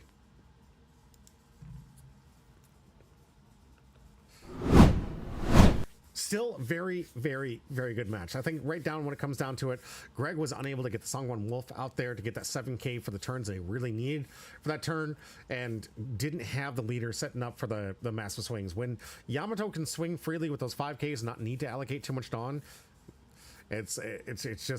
it's having a bad day. But when it can get around that, and it can get around a lot of triggers, I noticed that Greg didn't have all the greatest triggers, a lot of draw triggers, but not a lot of triggers that would kind of change the tempo of the building. I would have liked to see at least like one Sun, one Wolf kind of trigger, or something to really counter this thing and get a lot of these 1k counters to kind of negate some stuff here. But all in all, still great. Glad that Sea Dog didn't get punished for not recognizing the card did the thing. It is on Sea Dog to remember that this is what the card does. Its effect wasn't negated even though it has the same name. It has to be a specific card. That's not how the rules in this one. I know in some card games when you negate the ability of a said card name, it gets a little bit weirder, but that's not how the rules in OPTCG work. Still though, really enjoyed it. Guys, we have 2 more games left. We're going to take a bit of a break, and when we come back, those 2 games and 2 packs, so stay tuned. I just need an exclamation point join from YouTube or on Twitch for your chance to win these last 2 packs of the community box before we move into... I'll probably have to pick something up before OP17. We got 1 more week before OP17, so stay tuned for that. For now, I'll be right back.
down, whipping exotic.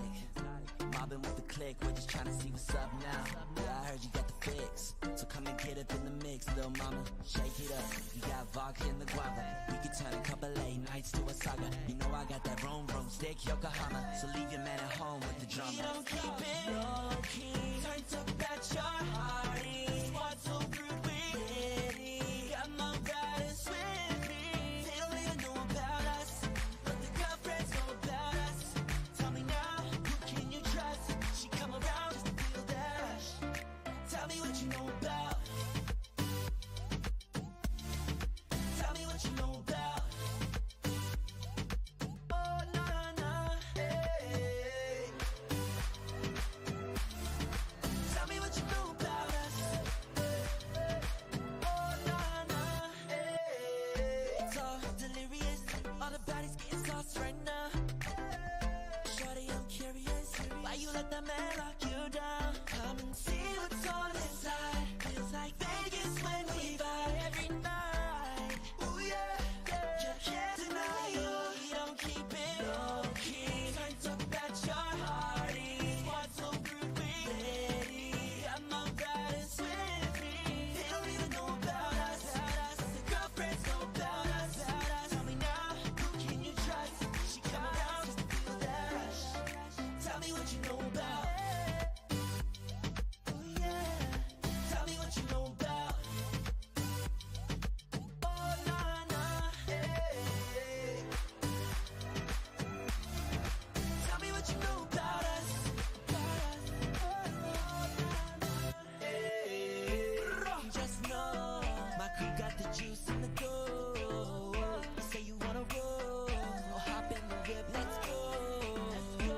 Just know my crew got the juice in the dough. You say you wanna roll, hop in the whip, let's go. Don't keep it low key, turns up at your party. Squad so rude, we ready. Got my riders with me. They don't even know about us, but the girlfriends know about us. Tell me now, who can you trust? She come around just to feel that rush. Tell me what you know about. Tell me what you know about. Oh, nah, nah, hey.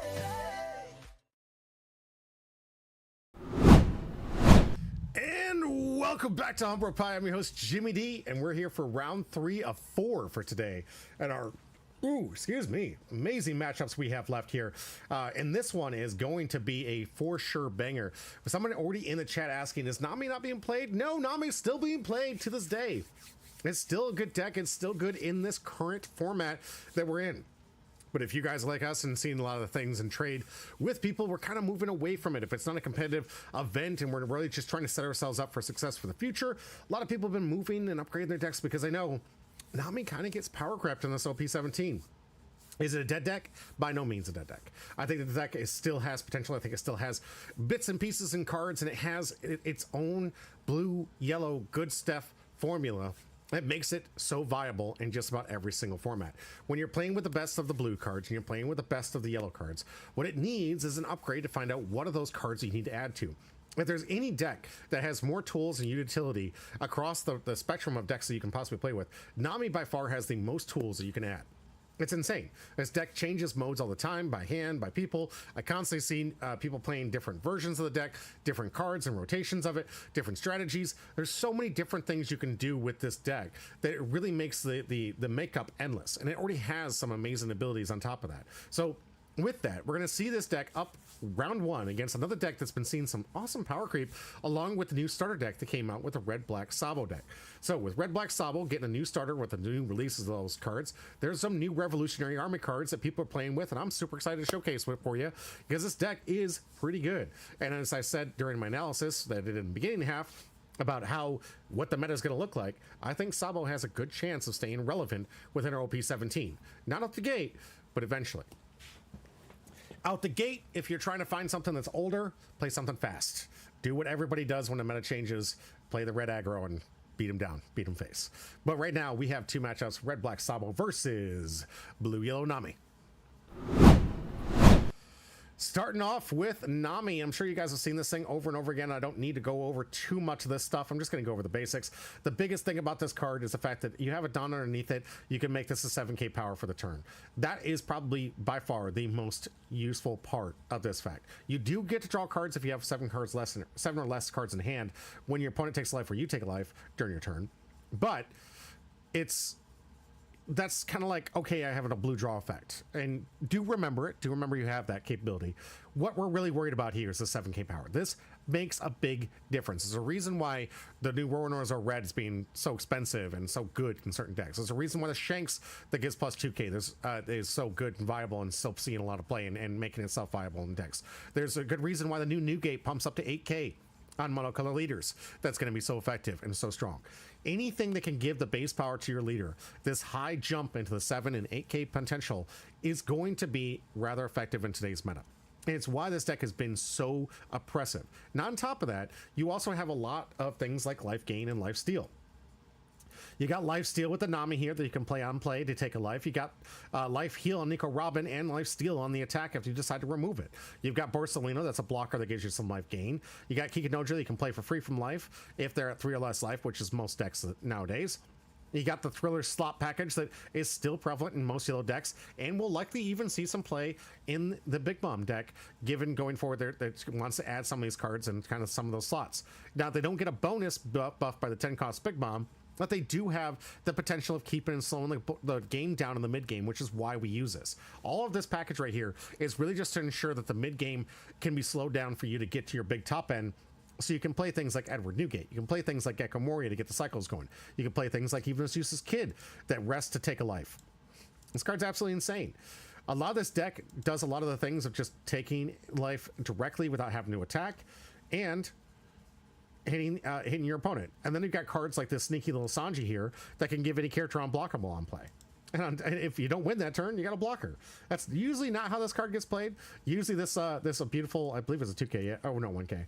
Usually this thing sees play just to end the game. It's one of those cards you got to be really careful with when you see 3 open Dawn and an attack here. You got to be prepared. This is why I always say in the rules of One Piece, if you ever have an opportunity to take a life and you know another swing's coming, never, and you have a blocker out, always use a blocker before taking the last life. Always, always, always use your blocker before you take your last life if you know more swings are coming, or you can assess some more swings are coming, because you can't put yourself in a situation where they can drop cards like this that exist in every color today.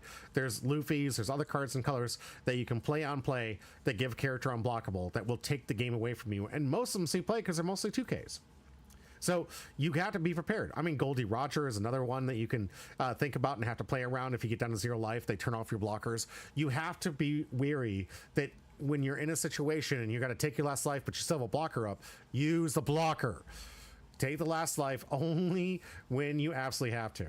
Don't get surprised and caught off guard and lose a game like so many people have done so with these cards that enable unblockable. That's the deck. Let's move into our opponent's deck here. MJ Rue with the new Sabo here. This one's a little bit different here. Character 5,000 power more BKO. You may give a character. No, that's not it. That is the wrong Sabo. That is the wrong Sabo. Where did I get this list? Gonna have to correct that in the list. My bad, everyone. Sorry about that. That's the Sabo we're looking for here. If you have 4 more life cards, give this character minus 1,000 power. It is a 5 life leader, so you need to take 2 to get back up to 5k. But once you have one done underneath it, if you have a character that costs 8 or more, it gets plus 1k. So now we have a leader that can be at 6 constant after the 3 life. This is another one that counters Yamato pretty well too, given it does blanks any 5k swings automatically being at 6k. But does have capability of growing itself with some of the cards in here. We've got Ace and Sabo that allow you to play some kind of like power reduction while also giving up some Rest of Dawn for the abilities. You've got the Dawn Enabler with the 1 cost Koala that makes sure that you always have that Dawn up here to give, because it's not just him, by the way. It gives your leader and all your characters plus 1k. So you're going to want to have that big bonus here. That'll enable this Karasu that has 1 attacking. You can trash 2 cards from the top of your deck. Your opponent has 7 or more cards. They get to trash 1 card from their hand. So some awesome hand hate in the early game.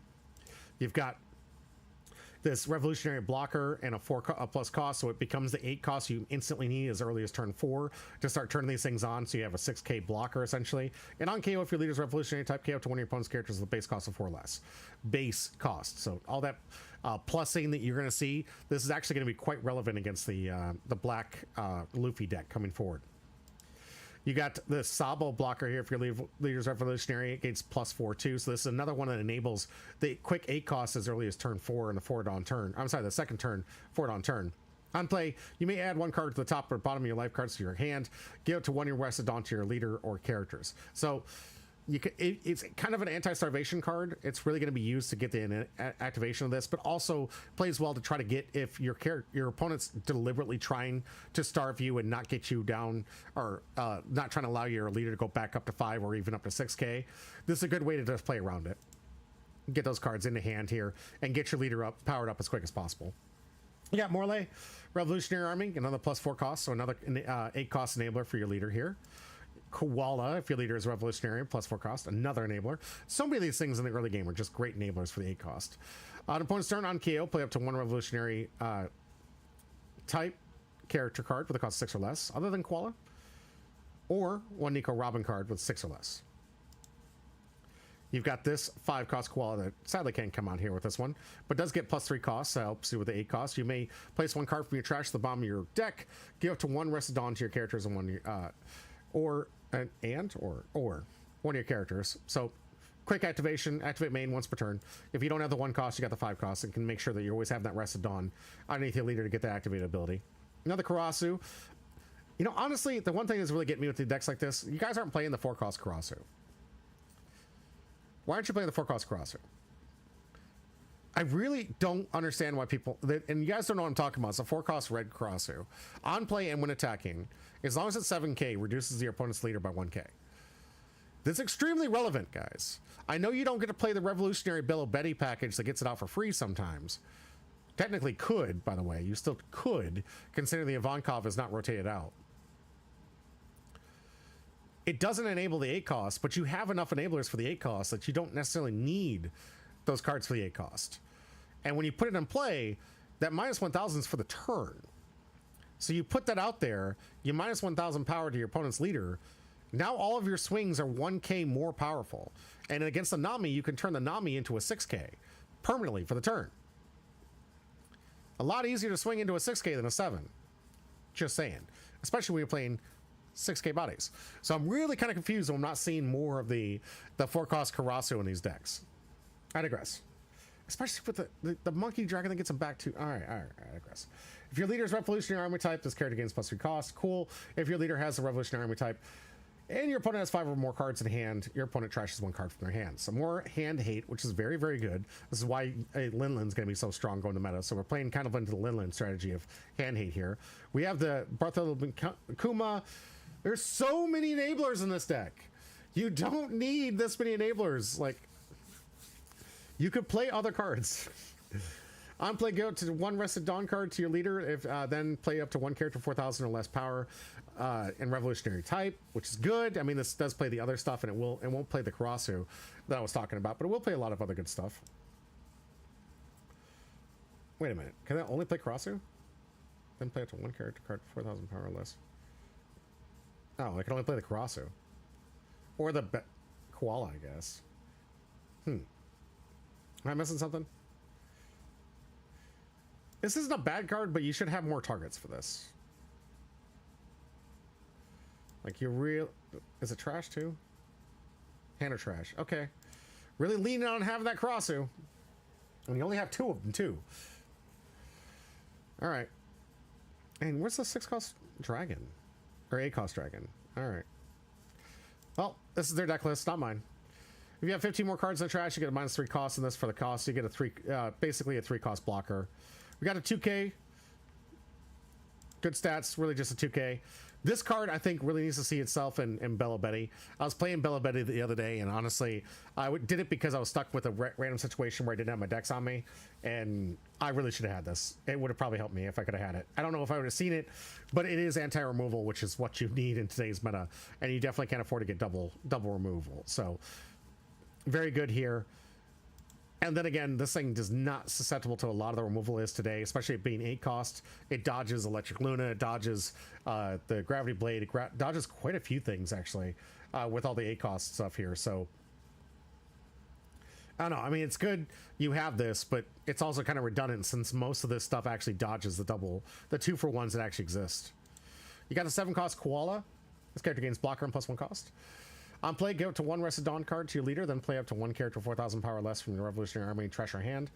You got 2 of these cards? Getting Karasu or Koala? I feel like I'm missing something here. You got 4 cards that get Karasu back. Okay. Still a very good red Monkey D Dragon deck here. I mean, we got 2 Rested Dawn on play. Give it to one of your leaders. It's very good. But also has Rush and 9k body. So, I mean, that's always good. Basically, makes your leader 7 and you get that. I'm a little concerned. You may trash 3 evolutionary types. So if your leader is revolutionary type, play up to 1 character 6 costs or less from your trash. This is an amazing card in this deck. I don't understand why this isn't in the deck. Maybe they don't have it yet. It could be the case. I'm not trying to like broke shame or anything, but this is definitely something you should have in this deck, if at all possible. And you definitely should have more targets for your 4K less here. I mean, shoot, I just play the 5 cost of Vonkov and play. You get this for free, this for free, this for free. So many good targets. Of course, we got the Searcher, we got hair removal for the counter, which is really good because it allows you to get basically a 4K counter for 1. Specifically for this deck, you've got the main and counter here, but you can rest 4 cards, go 20 opponent's characters minus 3,000 power, then KO 20 opponent's characters with 3,000 power or less. So, a nice little 5 cost removal. And a counter. All around, not bad. I think this deck could definitely use some upgrades. I don't think this is the most optimal version of this build today, but I do think it is a build, so we're going to see how it works. A lot of enablers here, but honestly, I would love to see more people playing this bad boy bird, because it really is as good as it just seems. And when you can get it back too from the trash, come on, baby! You play this with Dragon, get it back. I know it doesn't enable your 8 cost, but it's coming in for a +1 with the Sabo in this ability. You put 2 Dawn underneath it, or even just 1 Dawn. You get the 7 cost to get the reduction of 1,000 power for the turn on attack, making all the rest of your attacks even harder to counter out of. Need to see more of this card. This thing is like 15 cents in the market, people. Still to this day. I digress. Let's get in the match. We got Zombie versus MJ Rue going up in round 1 of our Tuesday event.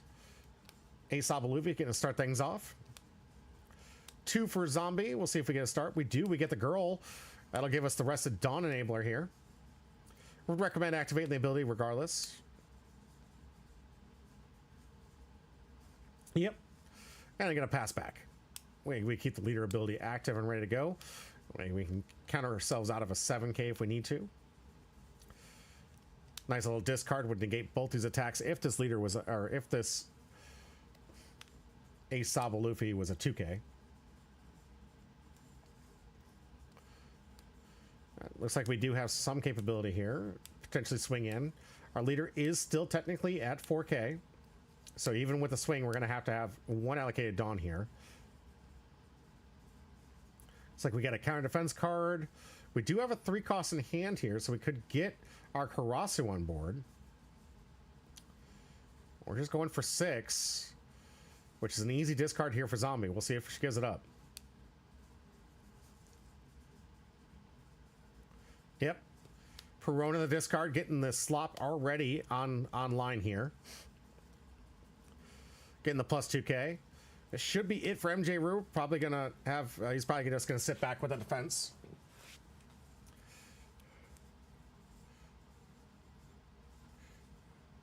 And 4 Dawn for Zombie.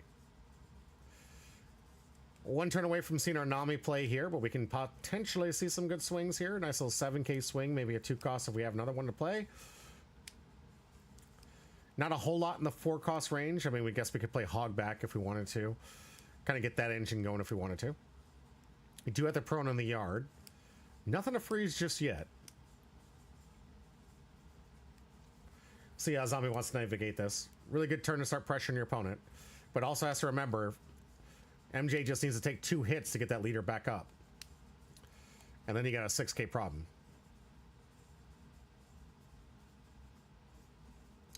And Zombie taking a look. Good on Zombie. Showcasing what you should be doing at home. Read the card. Make sure you know what your opponent can do so you don't fall victim to them getting a plus 1K and losing a character to minus 3K on the sack. Gotta be really careful with that.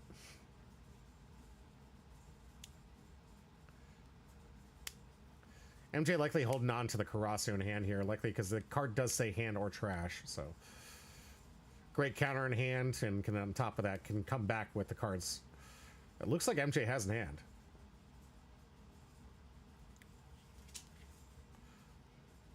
For Dawn.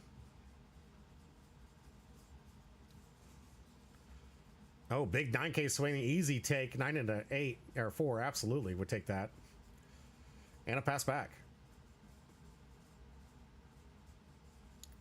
MJ going to 5.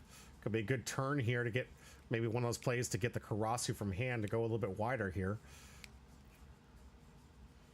And activate this ability so we got our leader up to 8, having the 8 cost here. Drawing for turn.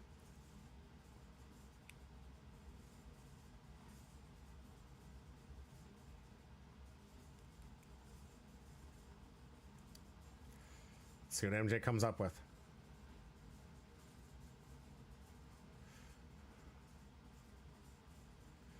Tapping 4. Getting the Sabo blocker out here. That one's going to take a life. Now, leader already up there. We got the 1 rested Dawn here. So now everything plus 1K power. It's a 7K blocker now. Leader's up to 6.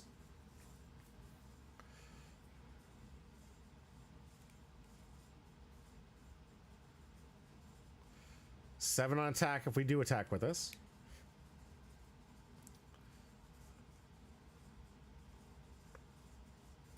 MJ likely just reading it to Zombie here. 7K to life, asking for 2. That means we're going to discard and have to discard another card if we want to adopt this.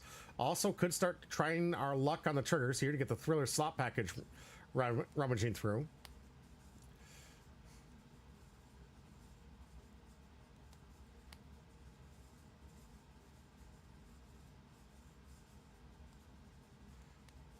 And reminder with a plus 1K, so I appreciate that, MJ.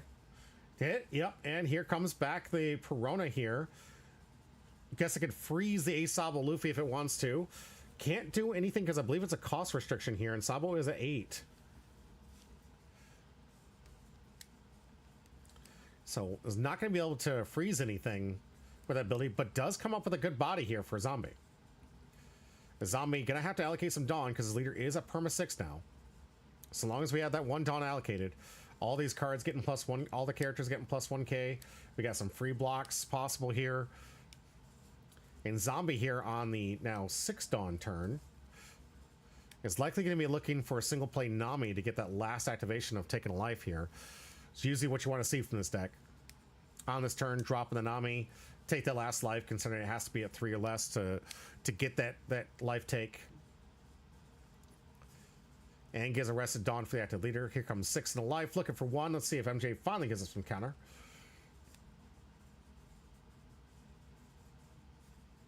He does with a Karasu. Good choice.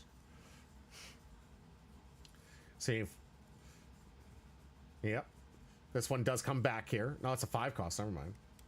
Some of them might be able to get that back. No, they're not playing the dragon. No. Yeah, there's a Nami taking the life. 6K body. That one's going to get a draw here for our Zombie. And of course, 1 attached Dawn. 1 for the girl, 1 for Nami. 7K and a 6, looking for 2. 2K with a Karasu. There we go. Now we got some engine going. MJ Rue, 7 Dawn turn.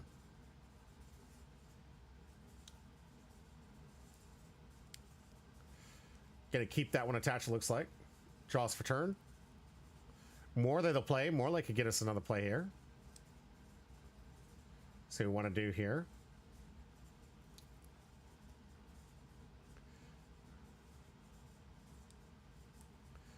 Gonna feed in that trash here.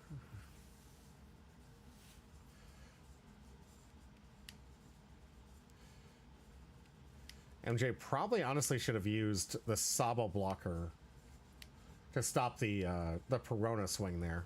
Get that free block. It was a 7-6, so.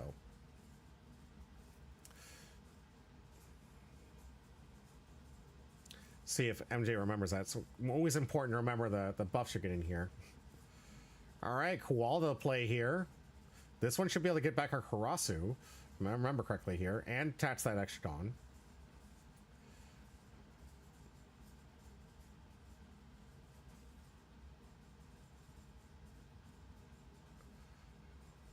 Yep, here comes a Karasu, so we can finally get some hand hate here.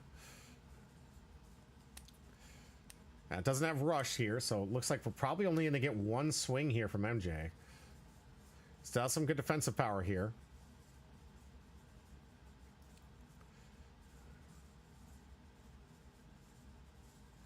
Here comes a swing.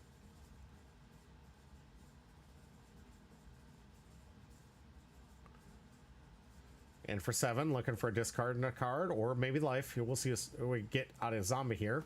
It's like discarding for the bleeder ability. And 1K for the girl.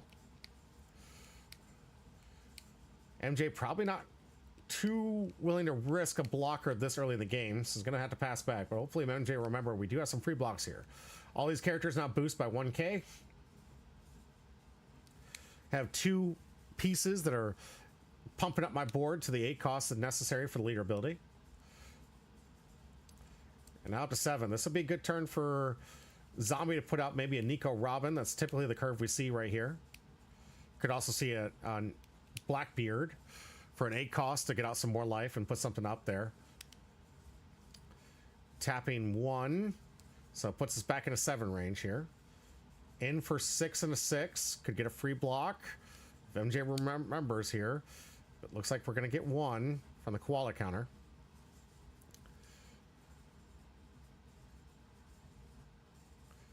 All right, got the hack. I believe that's a 2K. Coming in 6 to 6. Still can get that free block. Yep, there we go. MJ remembers this time. Now all the turns here. Nico Robin. And just like that, leader ability is going to be turned off the turn here.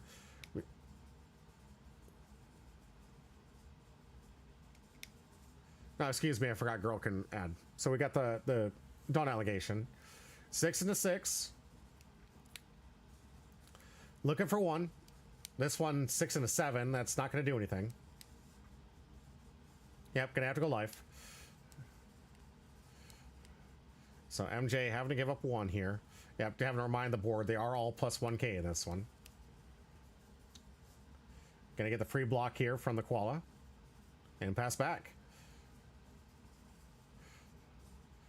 Alright, MJ Roo looking pretty strong. Got a good sized board here. Has some good attacks. Can start hitting the hand with the Karasus.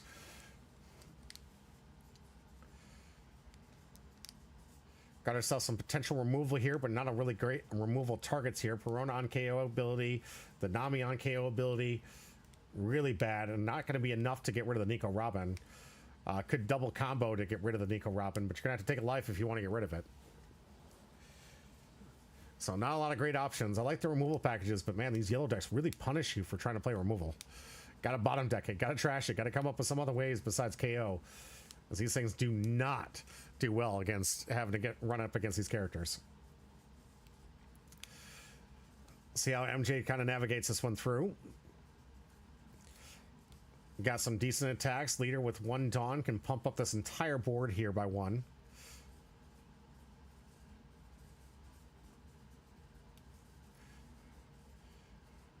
You'll see the play here. Separating them out. 4. So here's a 5 Dawn play here. We're going to get Hawk. What are we getting? Koala. All right. Another play here. That's one going to give the ability to get some of that rested Dawn every turn. You got the 8 cost enabler and an ability to get some back. And bottom deck. Get that rested Dawn. Leader's now pumping the field. Now we got some massive swings going on over here. Still have 4 left. Good Dawn allocation. Get the Karasu up to a nice little 7k swing to get 2 cards on a hand. 3 because of the attack. Definitely want to sing Karasu first because it does have that hand requirement. So good sequencing on MJ's part here. 7k to life. Takes a card from hand, then we have 2 additional. The zombie just wants to take a life. But the 1 card from hand is guaranteed going to have to come. And going to take the life. Another 7k swing. Looking for 1.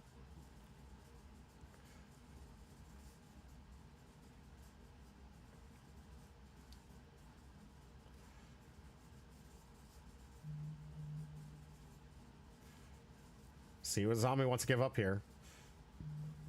Zombie probably thinking how many more attacks are possibly coming in here. Koala can attack. Sabo Blocker can attack.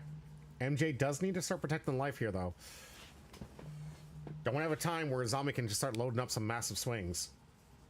It's going to discard Girl. An additional card. Get that plus 2k. And MJ just with a pass back. So good little poke. Poke the damage here.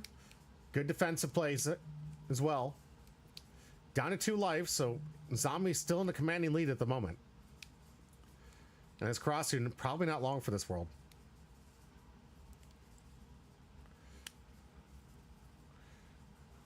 Zombie at the full 10 here. This could be a turn where we get the nice little new gates, which will really start turning the tide in zombie's favor. 12k blocker, already eliminating how much MJ can reduce here. And yeah, this Karasu is sadly going to be dead in the water at 5k.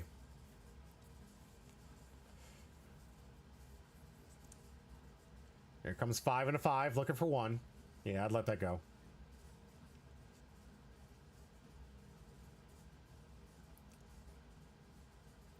Don't want to waste too much of your counter just trying to protect a card you can get back.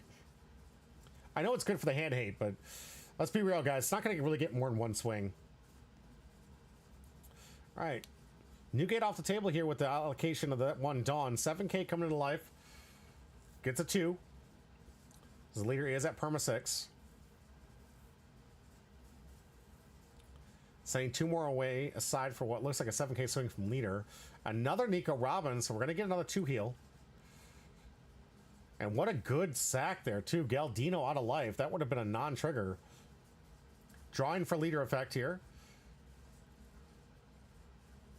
Activating. He got an 8k swing here with a girl combo. Needs 2 and a 1. Could activate. MJ has the Dawn, so we can see some activation to get some protection here. We got the 3k counters in hand. Got the 3k counter. Now 8. Now we do have the 4k counter if we want to counter this one as well. Normally no blockers have been used here. 7k into 8. Get a 2. Yep.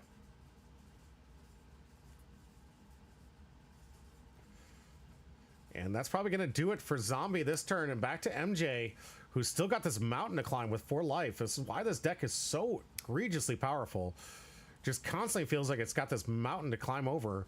And MJ not with banish or double attack in this deck. Probably its biggest weakness here. It's one of the decks, if you're trying to take this thing into the future, you're going to need to have some answers in deck for these life gain decks. And if you don't have double attack or banish, you're going to be having a bad time. Mostly double attack being probably the most important. I know that this deck doesn't get the benefit of giving Newgate Rush, but Newgate is not leader locked, so you can put this leader up to an 8k for the turn and swing for double damage every single turn with the Newgate out.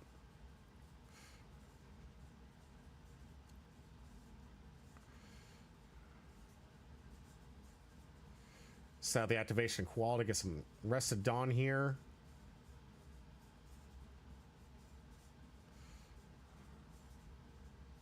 Got an Asabo Luffy that we can activate here. Looks like we're going to bottom deck the event to get the Karasu back. Oh, no, I'm sorry, to get the attached Dawn here. Plus in the field. Everything now got that plus 1k and on the offense here. Interesting hand for MJ Rue. He's got all 5 Dawn here, ready to play something. More likely going for some attacks here.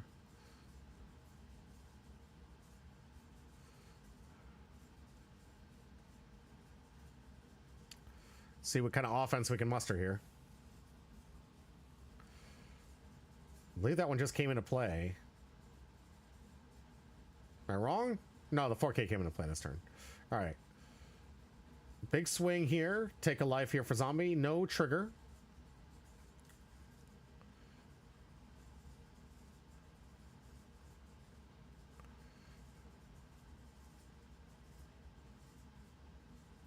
MJ probably hopefully getting reminded that if he runs into this, is going to be a detriment to your own life here. None of these characters are a great hit. Now, Perona's not going to be able to freeze anything except for maybe the Aesop Luffy, but I don't think that one's going to see attack. So, I mean, best you could do, get rid of the Perona. Massive swing into life here. Zombie on the take. And a pass back. Got blockers for day on MJ's side. Good offensive full board here for Zombie. But the only thing I can imagine seeing, maybe a Perona swing and then into a 10-cost Whitebeard to make this board any stronger. This board is already commandingly strong.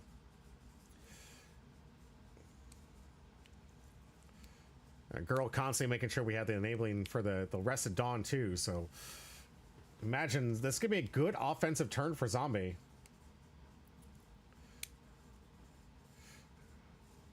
Given most of these characters are just something you don't want to run into. It's just it's all of loss of value here. All right, here comes 6. Looks like Nami might be the one we're replacing here. 6 and a 6. Gets a 1. With the Koala. 8.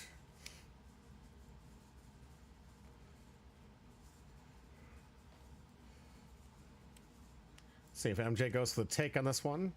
Definitely losing a lot of cards in hand here. It does have one open, so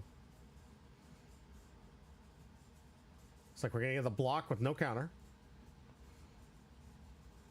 Interesting. We would, okay. I guess we weren't gonna allocate any Dawn to it anyway, so might as well get rid of it.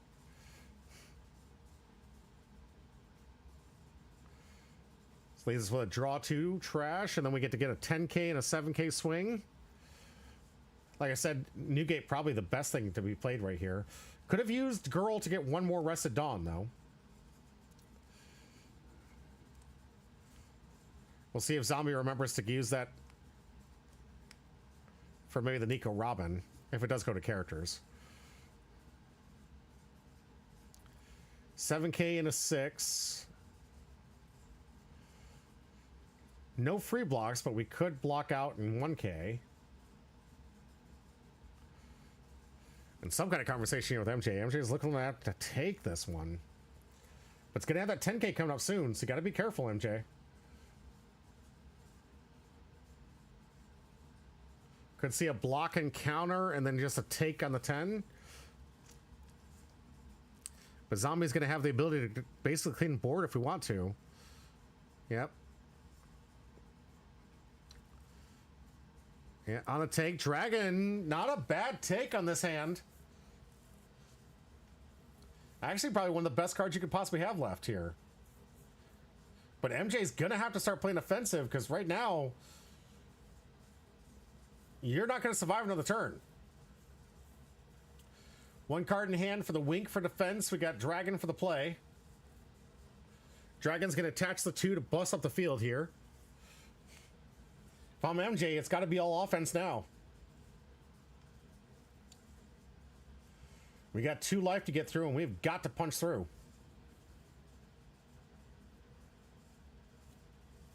Might even Aesop Luffy the Newgate just to make sure some of these swings got to be defended if we're going to use the Newgate for blocks.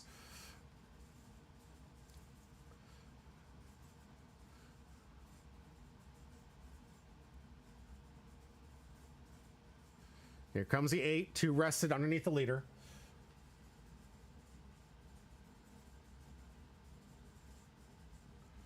Let's pump the field back. We got ourselves a nice little 8K lead.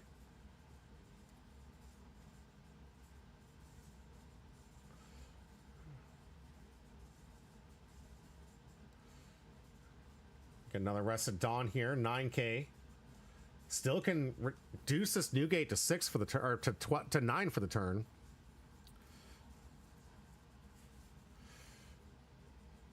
Making sure we do have to defend something here, or use a new. Oh, gonna put underneath the Koala here. Okay. Card's so shiny, I can barely see what the power is of this thing. I believe, if I'm not mistaken, it's a 7-8k now with the Dawn allocated.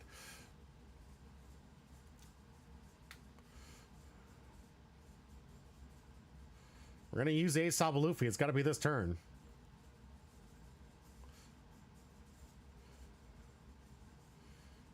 Keeping the one open for that wink that we saw there for defensive play. The Zombie did an excellent job of starving this deck. All right, looks like we're coming in for 7 or 8. Discarding the 7. And Galdino to cover. Now Nami at perma 7. Coming in for 8. Looking for 2. Yeah, has it. Coming in for 8. Looking for 2.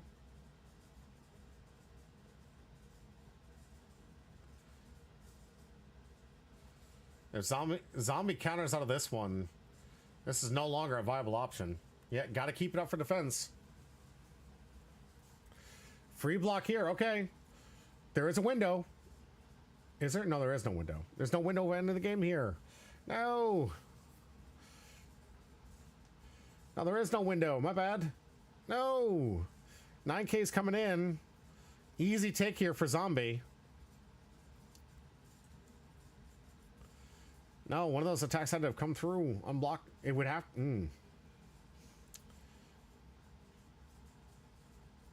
Interesting. Countered out of it, too. All right.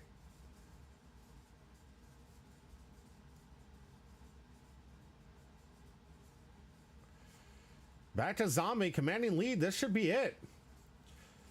He's got one blocker to fight through. One defensive card here. One life. Plenty of swings. Zombie should be able to close this out. And Nami just showcasing why it is still a very strong deck in this meta. Now Zombie tries to go board here. I think it's going to be a huge mistake. Definitely don't want to be given any more turns than necessary. 6 and a 6. Gonna get the free block. 8 and a 6. Gonna need this to turn off the entire attack.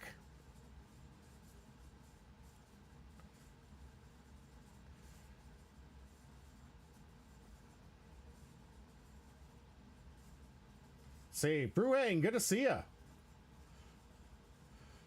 7 on the take here. New date. All we gotta do is swing Newgate. We end this thing. Yeah, load up. MJ closing it out in the finish line. I'm sorry, Zombie closing out in the finish line with a massive swing from Newgate. And our winner with Nami. And that is going to do it for round 3 of 4. Bruhane, is this really Strabo? No, this wasn't Strabo. Wasn't Strabo. So this one was a try at the Revolutionary Army build of it. Strabo has been really strong. I really enjoyed that, Bruhane. That's a deck I'd like to see more on this camera.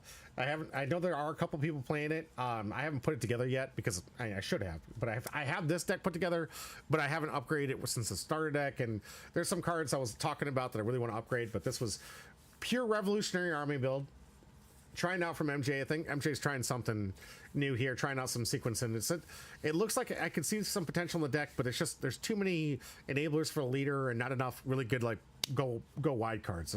No 8 cost dragons to help get extra characters out there and extra blockers out there. Not enough. I definitely could have been playing with the red Karasu to make those attacks a lot easier to swing into against some of these decks. Because trust me, if you can get the leader down to 4K, oh, you're gonna be sweeping house. But sadly, you don't see a lot of people playing the red Karasus or the dragons that get the Karasu back, which is really good. I don't know. Regardless, it was a good, fun, free match. This was round 1. We got round 2 of yesterday's event, but our round 4 is the last event of the day. Coming up soon, I'm going to take a quick break, set up the board for our finals matchup. Stay tuned. And after that, we give away the free packs. I'll be right back. Oh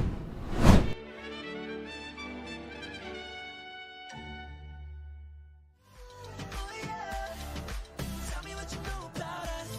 Oh, nah, nah. Hey. Juice in the door. Yeah. So hop in the whip, let's go.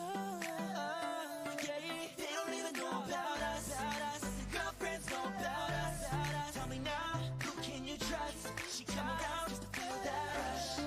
Tell me what you know about.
Welcome back to Humble Pie. I'm your host, Jimmy D, and we're back for the fourth and final round. That means this is your last chance.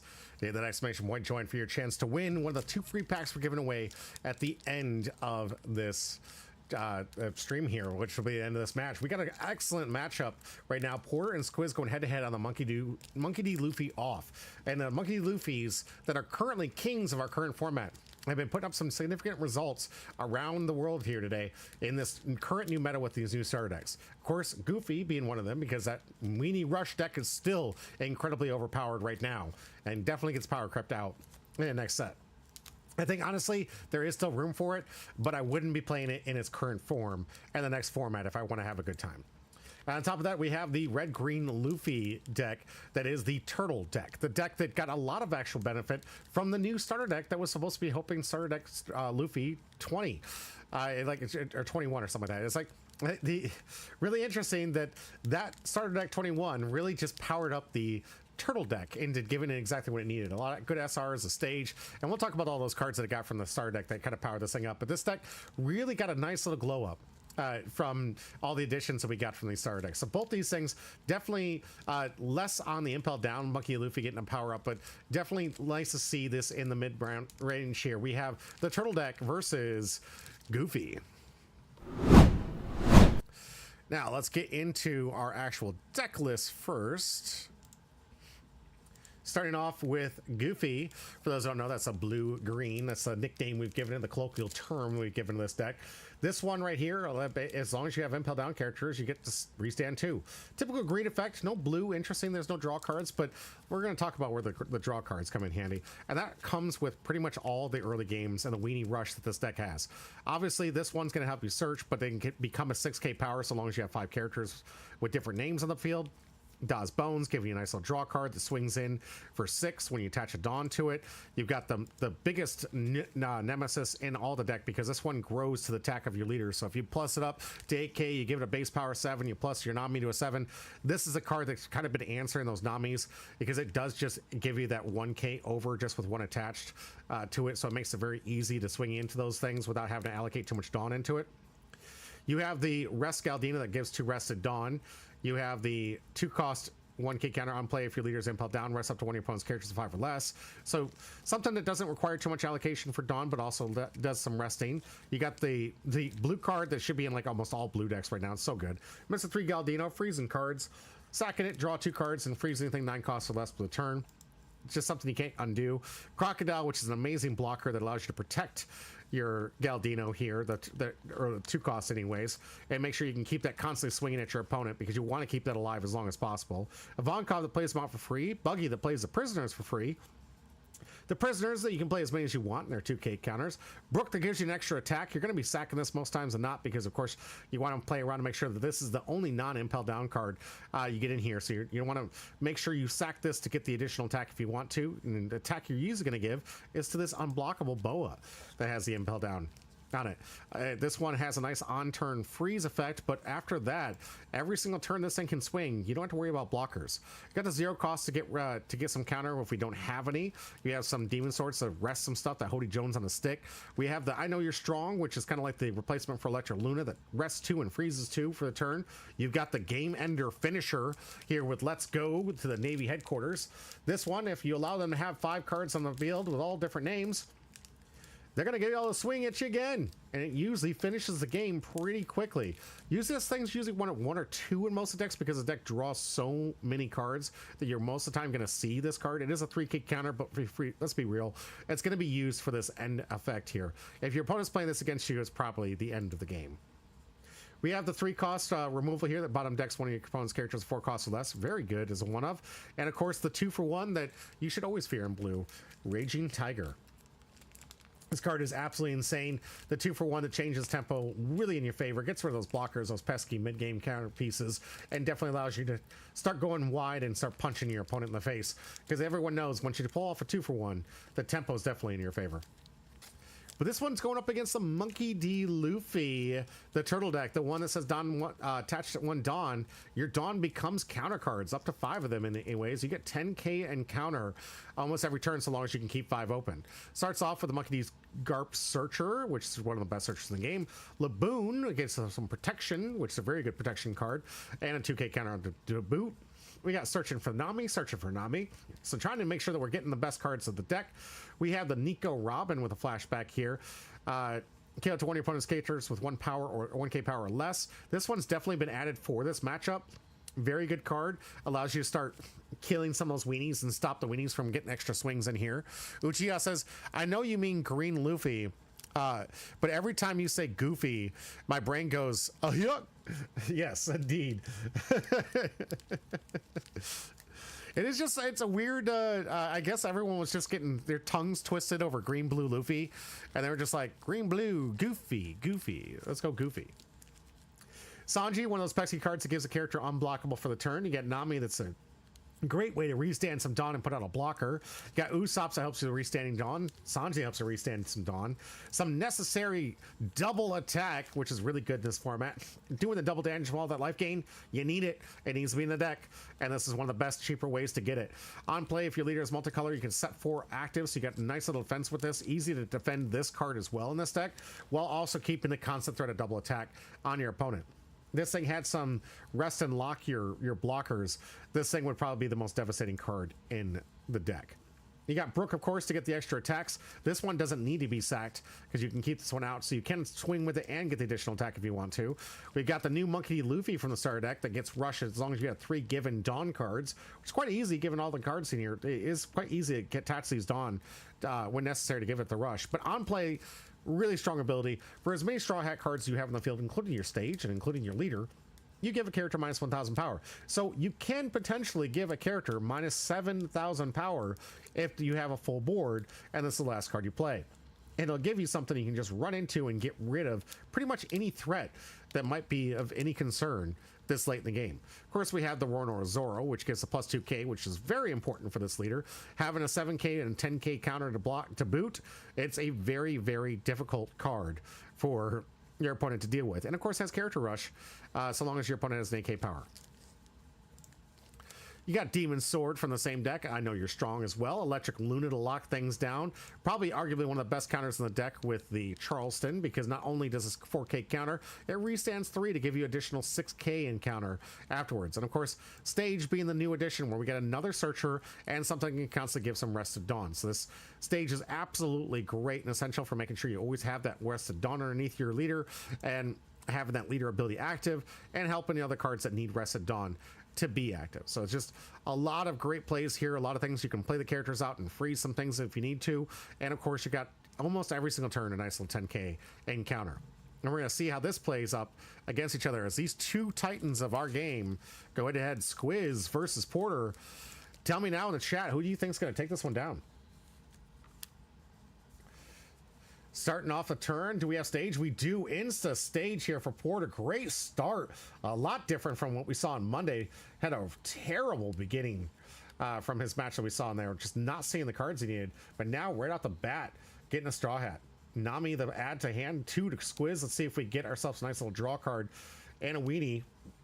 I'd be incredibly shocked if we didn't. But here we go. Bonclay the play, the draw on the play. And restanding 2 to do it again. It's probably one of the strongest openers you can have for this deck, having 2/2Ks out. This is why you need cards that can kill them. So we're going to see if Porter can find a Nami or can find a Nico Robin with this and get rid of this Bonclay if possible here. Looks like we're getting I know I'm strong, so hopefully maybe we're going to get that Rested Dawn for a 6k swing, looking for 2. We'll see if Squiz wants to give up the 2k. Really, yep, gives it up the prisoners. I'd love to see some kind of answer here. Nope, going to leave those 2 open for the defensive play here. Nico would have been a great answer here to get rid of this Mr. 3 Bonclay here. Looks like we're going in for 5. Going to use a Dawn to block that attack out. We're going to use a Rested Dawn underneath the Bonclay. Can you also use that Dawn to protect it? But Porter used that turtle deck to the best of its abilities here. And having Stage this early just really gives a lot of gas to Porter. It looks like we're playing 4 here, so I might be going in for... Oh, all right. Interesting. Gonna draw. Gonna protect it for the turn, I guess. Restand the 2. But it's the only way you could have got the Grok out anyways here. So, gonna go for a search the Monkey D. Luffy. Already got 4 characters on the board, kind of threatening a massive amount of attacks here. We'll see if the turtle power here can overwhelm the amount of attack power we get from Squiz. Now I'm gonna do some cleanup on the Dawes Bones. Good call. We'll see if we get a 2K from Squiz here. We do. So likely the leader is gonna be eating that thing up. And we're gonna get a Sanji for the restand. Take that extra Dawn here. 6. I imagine that's cleaning up the Dawes Bones that was already removed from the field here. Or no, I just took it back, I guess. Decided not to defend it. All right, 6 Dawn turn here for Squiz, and we're going to see an Ivankov to go a little bit wider here. We're going to see some attacks here. One of the nice things about Porter having the Searcher, it does actually soak up an attack because Squiz doesn't want to have these little weenies threatening the board here. Looks like we're going to get a Galdino that can freeze the Sanji, and that's exactly what we're going to see. Sacking it to draw 2. Sanji going to be frozen for the turn here. Gets 2 more Dawn with leader ability. Gonna play out another Dawes Bones to replace itself. Still got 2 open. Leader attack. Galdino attack here. 1 open for the Luffy. That's gonna be a 5K swing. Gets 1 for the here. 6K. Gonna get the another Dawn. And 6, another Dawn. Yeah. And that's it for the turn. If I'm Squiz in this situation, I don't know if I necessarily would attack. One of the things that you got to remember, if the opponent can counter out, especially on board here, can counter out, it's not good to make these characters vulnerable. I know you froze the Sanji, but now that free block is great, but the leader is going to be able to clean this thing up and get rid of one of your best threats in the game right now. Nami Searcher to get things off. Really good for Porter. He's going to have a lot of ways to kill these weenies in the late game here. Zoro the Find on the top here. Little late yet to play the Zoro, but we are going to get the rest of Dawn here. Imagine probably just going to swing this into the Dawes Bone or to Galdino, just get this thing off the field. Yep. Want to keep the names off, and especially that being the biggest threat here. It's exactly why if I was Squiz, I wouldn't have attacked this turn. Double attack Luffy as the last play. Restand 4. We got 8K in counter. Probably going to be it for the turn. And getting 1 more back, so 10K with the Sanji. Now Porter really shields up. Squiz got to do something about getting his board up here. Had he not attacked with those cards that last turn, would have a better board state and a good chance of putting up those 5 characters out and having a decent turn of his swings to get through this 10K counter. It's sadly put back there. It's one of the things you really want to think about. Is it worth swinging into these things? I'm a little surprised on Porter leaving the 10 open because I think I just would have like used the free block there. Gonna go for the Boa freeze here. That's likely gonna freeze up the double attacker. Good move on Squiz part here. Need to stop that double damage from getting attacks through, but we're gonna have to follow up and have only 2 of those Boas. The chance you no. No.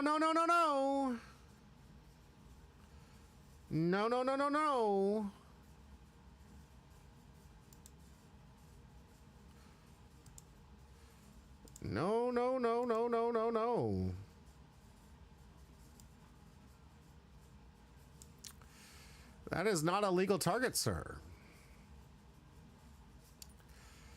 It is in tune with anybody who's seen the manga and the show or anything about it. Like this is apropos for this character and S-Snake too.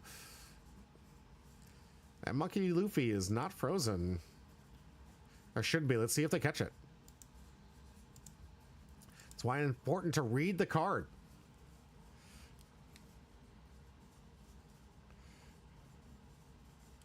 Hopefully they catch it. We'll see. Back to Porter's turn. This time Squiz not willing to give up the board. Smarter this time, knowing he wasn't going to be able to get to that defensive wall there.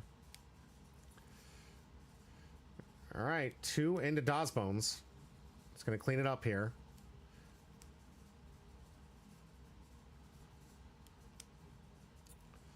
Nami Searcher on the way.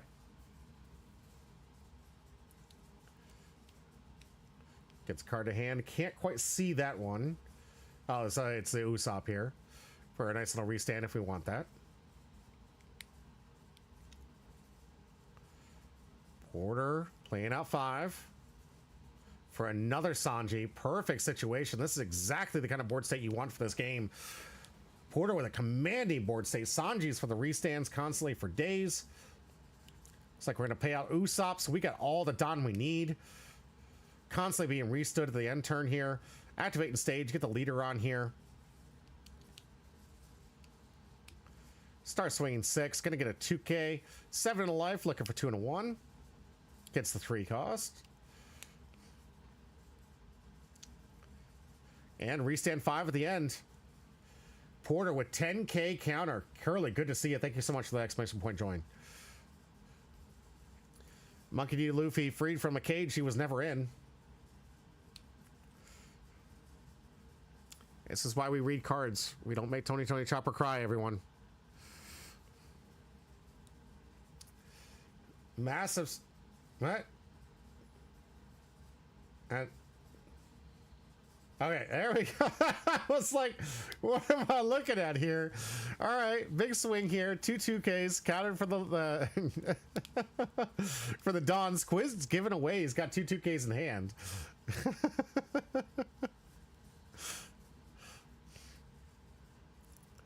Going for another blocker to protect this and getting a draw out of it. So replay for the draw. Monkey Luffy, if he wants to pump up here, is only going to be swinging for 5 without any more given Dawn here. Given Crocodile is on there twice here. It has to be 1K for every different color, different name here. And Squid's going to be motivated to get rid of one of these Crocodile blockers next turn, because they have to be different names if we want these additional attacks here. Porter countering out. Squid's on the option to start making it vulnerable here for the Boa. Going 6, going to counter out with that. And not willing to let the Boa be vulnerable. All right, Squid's indicating he's doesn't want to have to defend this Boa. Wants to save it for endgame. And Porter just using these weenies all day. Get rid of these things. Getting extra value out of these little searchers. Why everyone's on these little cheap searchers. Mind you, with the way meta's going and popping them, I don't really care. My searcher did what it was supposed to do. I still prefer the body. Zoro the play here. Plus 2K to lead. That's going to make this even harder for him to swing into here. And with Boa, this has character rush. If Porter has a way to rest some characters. We do have Demon Aura. But I don't think we have enough Dawn right now to activate. Looks like we're going for another stage. Good call here. Makes sense.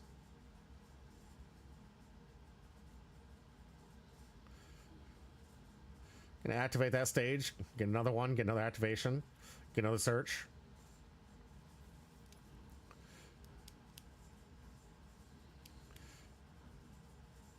Gonna grab a Brook for an additional attack with this double attacker. Really good next turn move. Can really see this thing possibly closing down the house. Get another Rested Dawn under this double attacker here. I think Squid's gonna give up one of these blockers. Here comes 7. Can block and get a 2. Is gonna be on the take here. Another 7.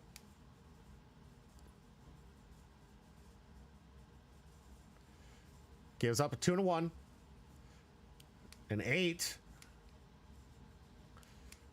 Yeah, Squid saving these blockers for the double attacker. Yep, there goes one of the blockers. Restand at the end step here, back up to 5. 10K Dawn in defense here for Porter. Plenty good cards. Has the Brook next turn. If one of these double attacks land, this game is absolutely going to be lights out for Squid. I don't think he has enough counter for a full board of swings here that Porter is set up for next turn. Tapping 7. Oh, Gravity Blade. Answer the board here. Good answer. Gets rid of the Monkey Luffy and the Sanji. Is this going to be enough to turn the tide, though? Definitely good on Squiz getting rid of that double attacker. But Galdino's going to freeze the Zoro here. Really locking down the board this turn. But let's see if he can actually get some offense going here. Here comes 6 into a 7. Yeah, Squiz having to rethink it. Passing back the turn. Doesn't want to make... I mean, obviously, the Galdino wasn't going to get in for any damage. So at least this time, being smart not to attack with this. Don't want to make it vulnerable here. Porter down to 3 attacks this turn. But don't forget, does have that Brook in hand. Nami's going to go for another search. Looks like we do have another Luffy to grab from here. We might have another double attacker. And it looks like he was tapping on it, too. Could be one of the cards we grabbed to close the game here. And that looks like the target. Secret Rare Luffy. Are we going to see it here? Looking like we got 3 Dawn here. Going for the Luffy. Restand.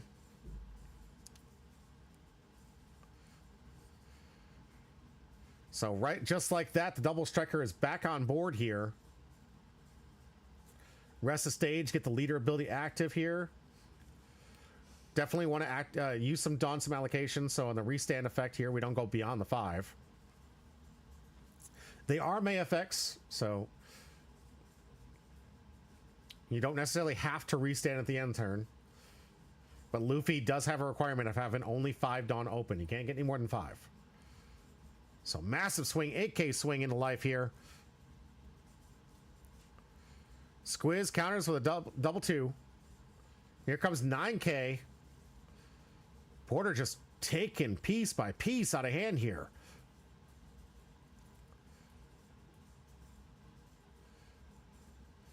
Still got a Usopp attack here too. Squiz debating on whether he's going to attack with it or can get a free block with Crocodile.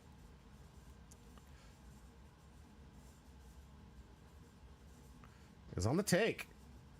Porter just goes to the restand. Gonna keep and protect the Usopp. Makes sense. Makes sense. Got all 5, 10K defense here. Doesn't need to go all out just yet. Got a good significant amount of cards out of hand from Squiz here. Squiz can be incentivized to Galdino play here. Probably gonna freeze the Luffy. Now that one's a legal freeze. And it makes a lot of sense here, but at the same time, being at 1 life, double attack, definitely not that intimidating. But a 7K swings, regardless, kind of intimidating. Here we go. Big, our second one. This is freezing 2 cards now by using that leader ability restand. 9, perfect defense here. Do have the Dawn. 5 into life, defended, and not willing to attack with the Das Bone, or the Mr. 3 Galdino. Mr. 2 Bon Clay, sorry.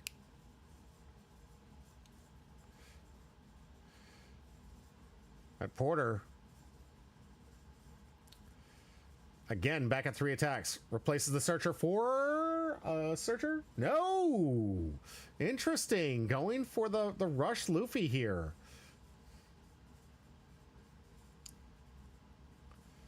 Gonna minus. Wow. Boa down by set 6. 1, 2, 3, 4, 5, 6, 7. All the way down 7. Down to 2K essentially.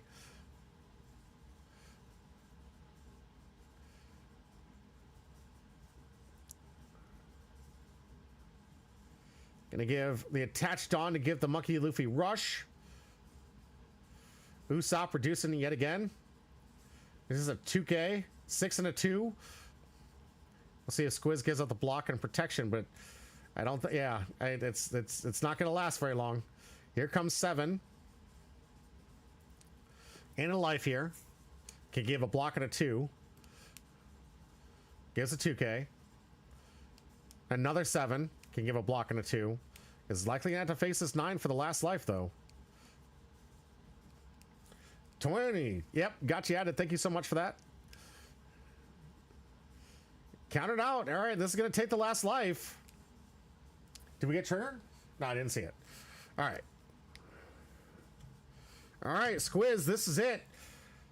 You've got Fork 8K counter and in defensive Dawn alone, 4 life. You've done absolutely nothing. Draw a card. Do we have the prisoners? We do. We've got characters. We got a few blockers. But Porter's board is absolutely full. And your hand is not looking well. So if I'm Squiz, I'm trying to go board here, but can I even do some damage? 8 into 5. Porter says, yeah, I'll let that go. I don't care. 10 into 7. Gives 2 Dawn.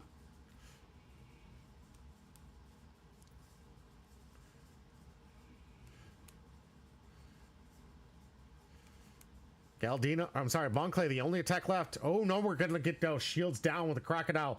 8 and a 7. Gives 2. Yep. And it looks like Squiz is just trying to close it out. He realizes this is it. I was not able to touch the board here. I've got 2 cards in hand and have to face against a 9, a 7. Give something unblockable for the Sanji. Massive swing here for the last life. Zoro closes out the game. And just closing it out for you. 4 life, almost no damage done to this thing. Squiz just absolutely just unable to get any swings on this turtle deck. And that is going to do it for our 4th round. Porter, congratulations. Masterclass on that Turtle Luffy deck. Is absolutely. Scoffrick, I'm back from to steal the shirts. Welcome back, Scoffrick. I haven't heard from you in a while. How's the channel been going? I saw you go live sometimes, but I can't really watch it while I'm at work or when I'm doing some other stuff. But I hope the channel's going pretty well for you.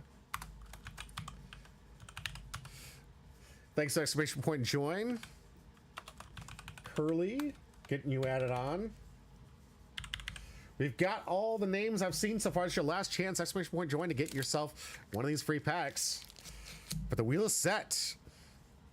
Let's see, is there anybody I normally watch live? Let's see. Okay. Classic. No.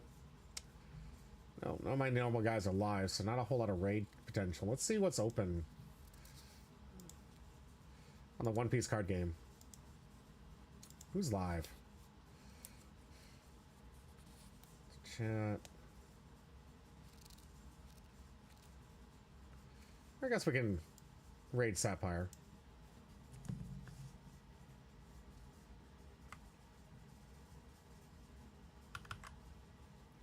So again, another creator out there. Finally, some good creators. We need some more creators in space. I don't like seeing just 4 people in this room. I know it's not really bloated up yet, but I think that really what we are as creators for this space, learning to find new ways to make it more entertaining for people to be live. Because definitely YouTube is where a lot of this content's at here when it comes to One Piece content. I'm blessed. I got lucky that I got some live feed. I enjoy this kind of content. I love seeing this stuff. I love talking to you guys, so I'm not going to give up on it. I just need to keep working on new ways to make the game more engaging and more entertaining for you guys. And I think that's what a lot of people are missing, because while we do have the sim, it's only so engaging. I don't know about you guys. I'd rather just be playing. Oh, sorry, ads. Scoffrick, I was seeing how your channel's going. Yeah. I've been fantastic, Scoffrick. Channel's going pretty well. I've had a lot of hiccups. I've had a lot of problems, but I'm taking care of those problems. I'm moving on. Life has gotten a little bit harder for content creation because I don't know if you know, you definitely didn't hear. I got moved outside of the studio that I was in this for Lifelink games, so now I can't do any live content. I can't do my Gundam content anymore. I can't do my Union Arena content. Can't do the live streams for the pre-releases anymore. So I'm pretty much reduced to just doing One Piece stuff right now. But oh, life has been nuts. Yeah. Haven't been able to stream either. Yeah, dude, sometimes like you gotta stop and take care of you, and I'm really glad you did. I did that. I tried to tell people after I had to take a couple weeks off. Car broke down, massive payments and behind on stuff. I had a lot of these other responsibilities that were piling up. I had work that was hammering me for a big test event that was coming up here that they needed my full focus on. Life just started really piling on responsibilities and things on me, and I just said, all right, I'm gonna take a step back, address these things, knock them out, so I can come back and actually do streaming without being stressed all the time and make it. And I didn't want to entertain you guys with like, oh my god, there's all this stuff happening. You know what I mean? But yeah, I get to feeling Scott Frick. Yep. And sometimes you just got to take a break and get it done, bud. I know it hurts the channel's growth. I know it helps or hurts what we're trying to do with small creators, but Novadirk, thank you for the follow. Is that the 650? Am I at 650 now? Did that make the 650? Oh, 651. All right, I'll take it. 651. Let's go. Making some more goals. Thank you so much, Novik. Hit exclamation point join if you want a chance to win in the packs. That's all it takes. We're going to give these things away. We got the wheel all set. Let's get to it. Shuffle up and see who's going away with pack number 1. This is the last 2 from our community box. Gonna have to grab some loose packs here. Let's see. All right, I'll add you on for the next spin, Nova. Midnight. Congratulations. It's been a long time since Midnight's won. Rigged indeed. I have an emote for that, Tony. You should be able to use it. Nova, got you added up here. So we'll make sure you're ready to go for the next wheel. Congratulations, Midnight. Let's see if we have a hit left in this community box. We are only 1 week away, a week and a couple days here from OP17 release. And that's when we get to another big community box. And that box is going to have some heat. I can't wait to show you guys. They have so many good heats. They got so many different like alt arts with the Panda Man alt arts and all the extra added stuff. So there's going to be so many hits in that box. I can't wait to give some of the stuff away. Speed Jill. Younger brother. Shanks. Shimotsu Ushimaru. Boa. Rono Zoro. Gum Gum Twin Jet Pistol. Gum Gum Hammer Rifle, Monkey D. Luffy, Port Costi Ace. This doesn't mean anything anymore. Monkey D. Luffy. Oh, missed one gas bonus. All right. So counting, we have a 50-50 chance that this is a hit. We've had 3 hits. The hits we had are a 3-hit or a 4-hit box. So right now we have a 50-50 shot that we got ourselves some money hit on this last pack. We've had 3 hits. A lot of these boxes are 3 to 4 hits because they're up in the hit rate. Thank you so much, One Piece. I appreciate that. Bondi, appreciate you. Respect. But we got to see if this is going to be it for our last big hit or in the last pack of the community box. Wheel set. Everyone's ready. Let's check it out.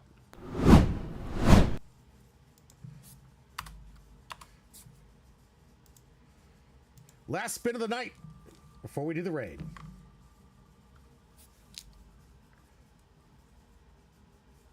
River. All right, River is our winner. And the closeout. Is this going to be it? Are we going to see a hit? And the last hit here. Let's find out right now. Scoffrick, GG's indeed. Can we get our hit? Can we get the 4-box hit? Emporio Vonkov, Trafalgar Law, Arlong, Rono Zoro, Bartholomew Cuba, Mr. 2, Boa Kyore, Hollowed Glacier Slash, Miss Olive, Boa Marigold, Kazuki Mononosuke, Borsalino. Hey, Sakazuki SR. It was a 3-hit box. No. That was a second pack, Perfusa. That was a second pack.